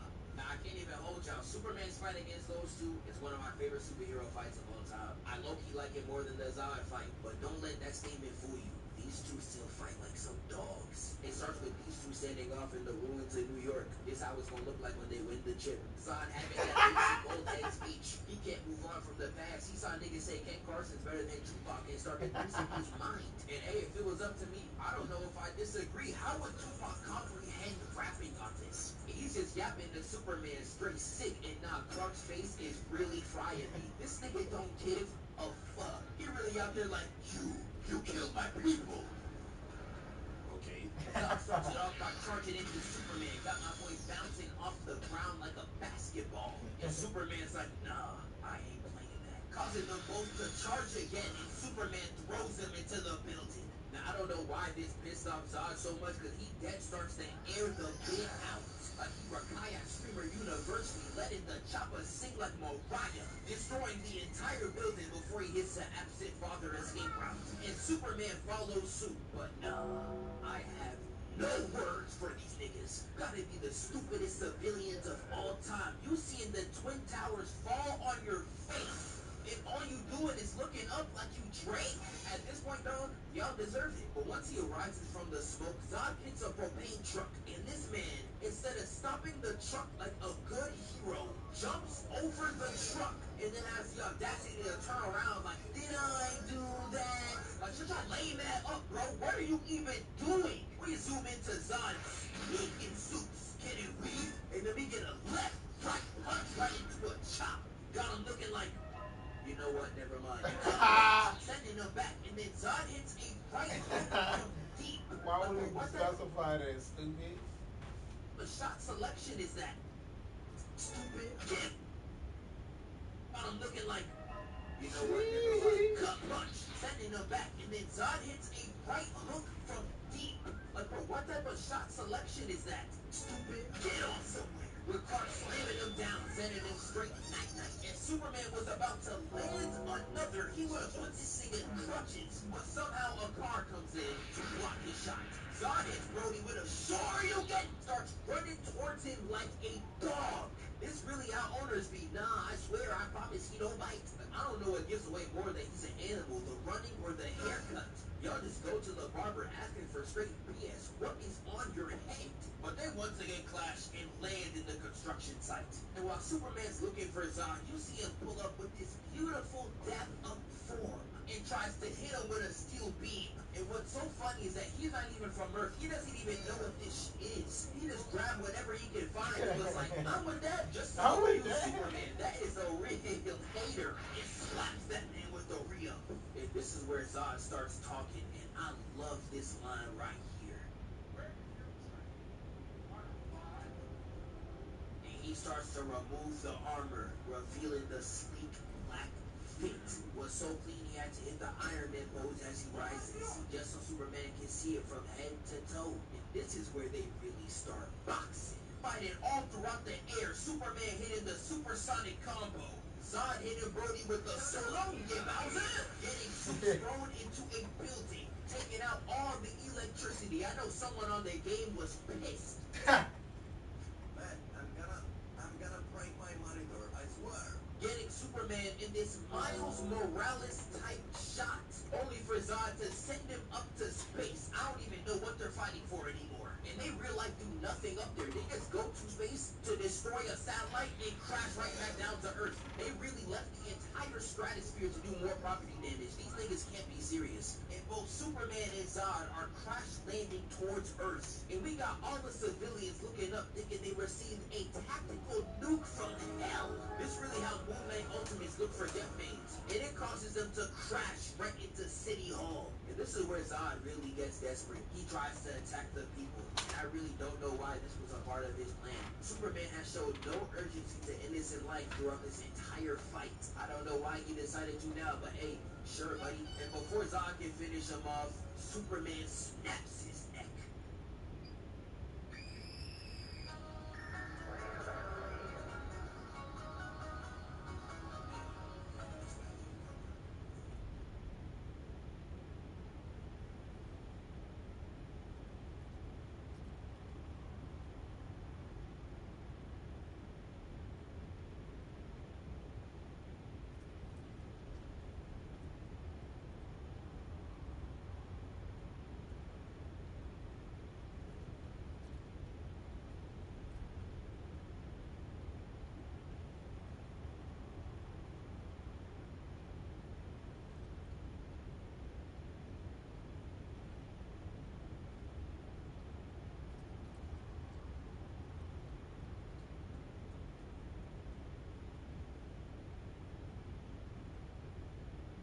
Hey, welcome back to Screen Crush. An irresistible scent combo. Game Tango scent boosters. Hi, everybody. Welcome to the clubhouse. I've got a big surprise for you. It's the Mickey Mouse Clubhouse Plus. I can't wait to see ya. Now available on Disney Junior and Mickey Disney Mouse Plus. Clubhouse Plus? Hey, welcome back to What? Screen Crush. I'm Ryan Airy, and we are about to talk about the ending of Fantastic Four First Steps. So, massive spoiler alert. Alright, it's still here? Cool. Dr. Doom was revealed in the mid-credit scene, and we're going to talk about how this movie is going to connect directly to Avengers Doomsday and Secret Wars. But first, we're going to have to talk about why Franklin Richards is so damn powerful, and why Galactus wants a super baby to replace him. Before we get rolling, remember to subscribe to our new podcast, The Screen Crush Crossover Universe, where we interview movie and TV producers, authors, comic book writers, and more. And you can also join our merch store to get free stuff. Links for all of that are below. We attempted to negotiate, but Galactus, he asked for our child. Alright, so let's start with Galactus, because this is going to be the best way to explain Franklin's powers, why he's so damn powerful, and of course, why Dr. Doom wants his help. So, just like in the comics, Galactus is the devourer of worlds. He is a force of nature. He's older than the universe itself, and he's a necessary evil that maintains the cosmic balance of the universe. For he is a universal force, as essential as the stars. You see, Galactus consumes worlds because this is his galactic responsibility. When Galactus consumes a world, all of that matter turns into energy that is then stored inside of Galactus. He's kind of like a mobile black hole. His purpose is to absorb the energy of the entire universe, and when the universe ends, Galactus will restart the next universe with all of that stored up energy. And what makes Galactus so powerful is something called the power cosmic. That is the immense energy that we see Galactus and the Silver Surfer use. See, the Silver Surfer has a small portion of this power. So last question. So the surfboard, is that part of your body, or is that... So she dumped you already? So what is a power cosmic, person? Well, the power cosmic is energy with pretty much limitless potential. It allows Galactus to teleport around the universe. It makes him immortal. He can change his size, reshape whole worlds. He can even time travel, and he can bring people to life. Is it possible to learn this power? Not from a Jedi. And according to Galactus in the movie, Franklin also has this power. Alright then, so why is the super baby so strong, and why does Galactus want it? Alright, so according to Galactus, Franklin was born with the power cosmic, and that means that he possesses limitless godlike power. And this is how he brings Sue back to life in the final battle. This is after she uses all of her power to help push Galactus into the portal that sends him millions of light years away. We'll talk about that later. Now, the Fantastic Four have always appealed to me because they do these fantastical things. They go to space, they fight aliens, but they're still just people. They argue, they get depressed, and they doubt themselves. That's why Ben Grimm is by far my favorite member of the team, because he's always fighting against his looming depression. And look, I can relate. I have talked about this a lot on the channel, but I have gone through long periods of anxiety and depression where I felt like the air was choking me and everything just seemed pointless. And that's why I'm glad that I started working with BetterHelp. They're the sponsor of this video. In my very first session,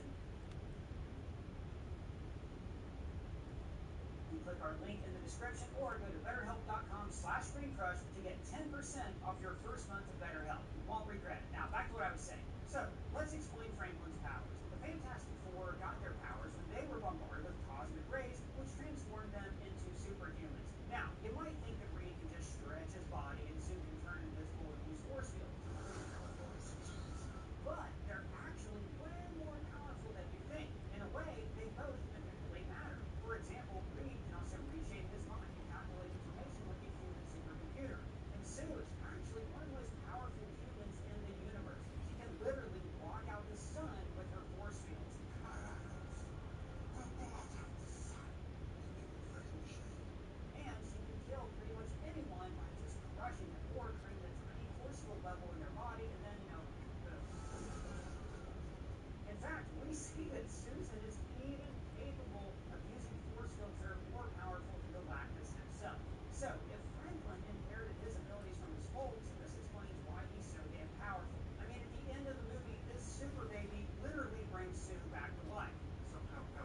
this current multiverse, there was another multiverse. In fact, in the comics, Galactus actually comes from the 6th version of the multiverse.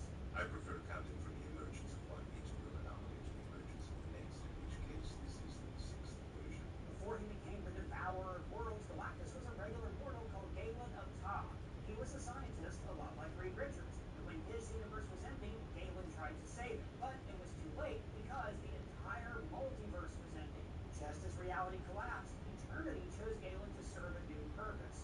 You remember Eternity? Yeah, Mr. Cosmic Toast from Thor 4. Right. So, Eternity merged with Galen, and when the multiverse was reborn, Galen was reborn as Galactus, the devourer of worlds. And now, Galactus must devour entire planets to maintain the cosmic balance we talked about earlier. And eventually, he has to store up enough energy to repeat this cycle all over again.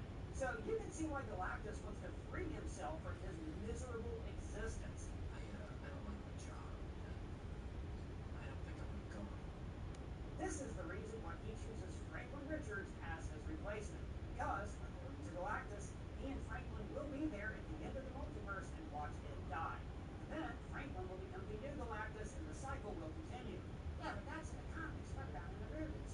Well, remember, in the show Loki, we found out that the multiverse in the MCU is also stuck in a perpetual loop of death and rebirth. Look, I'm not going to explain the whole thing. We actually went over it in our Fantastic Four recap video. But TLDR is that a long time ago there was a multiversal war.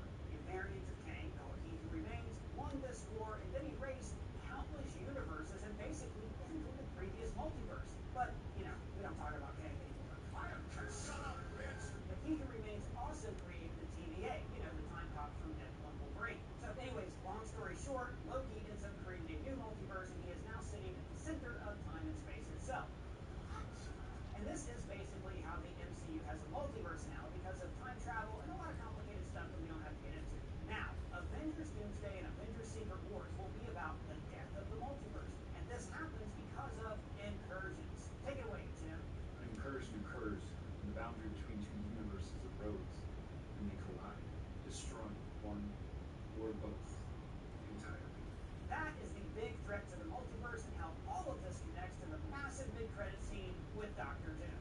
And guys, I am so excited to show you these new shirts that we just launched for our merch store. Now, we made these special for the movies that are coming out this month. First, check out the July 2025 shirt showing two rockets passing each other, the Fantastic Four and Kal-Els. And then we have Ryan from Family Guy as Crypto, who's a good boy. And for the Fantastic Four, we have this parody of them on Abbey Road, but hey, where's some Storm at? Then we have the Fantastic Four as the Jetsons, celebrating the retro future aesthetic of the film, as well as Clockwork Time, Flame On, and this image of The Thing as John Carpenter's The Thing. Right now, we're also running a summer sale, 20% off, and if you become a member, you can earn rewards and get free stuff. I just want to thank you guys so much for your support, and the links for those are below. Now, the mid-credit scene is set, appropriately, 4 years later. Sue is reading the book to Franklin, then Herbie suggests Darwin's Origin of the Species. Now, this might be implying that Franklin, like his sister Valeria in the comics, is a child prodigy and a super genius. Or maybe Herbie is just trying to force a book on Franklin that he's far too young to understand. But then, after Sue gets up to get him a different book,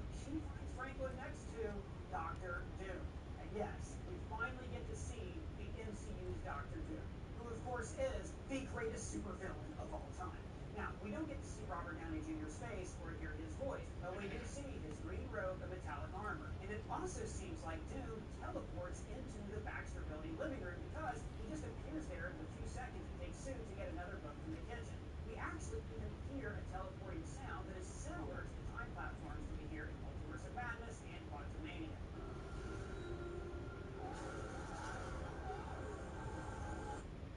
Vitamin water is packed with vitamin C when your office is packed.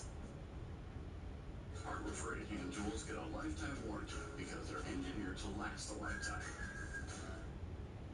Want to take the next step with Entivio? Then it's time to talk to your healthcare provider. With Entivio, you may be able to pay as little as $5 per dose. Plus, our team can help connect you with additional support programs. Entivio.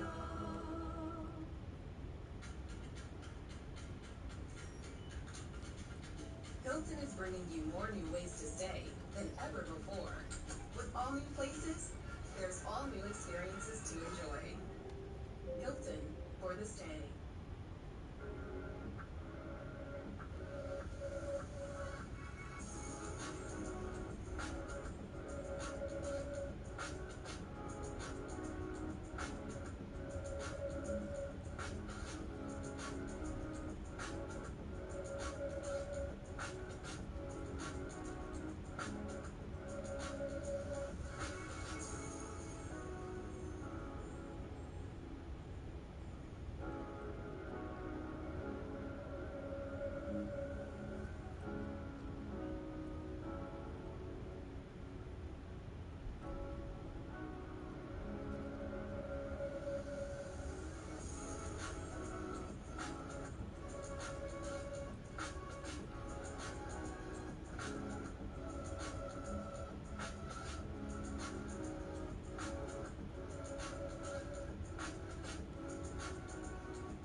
My guess is that Doom is telling Franklin about his role in the multiversal war that is coming in Avengers Doomsday and Secret Wars.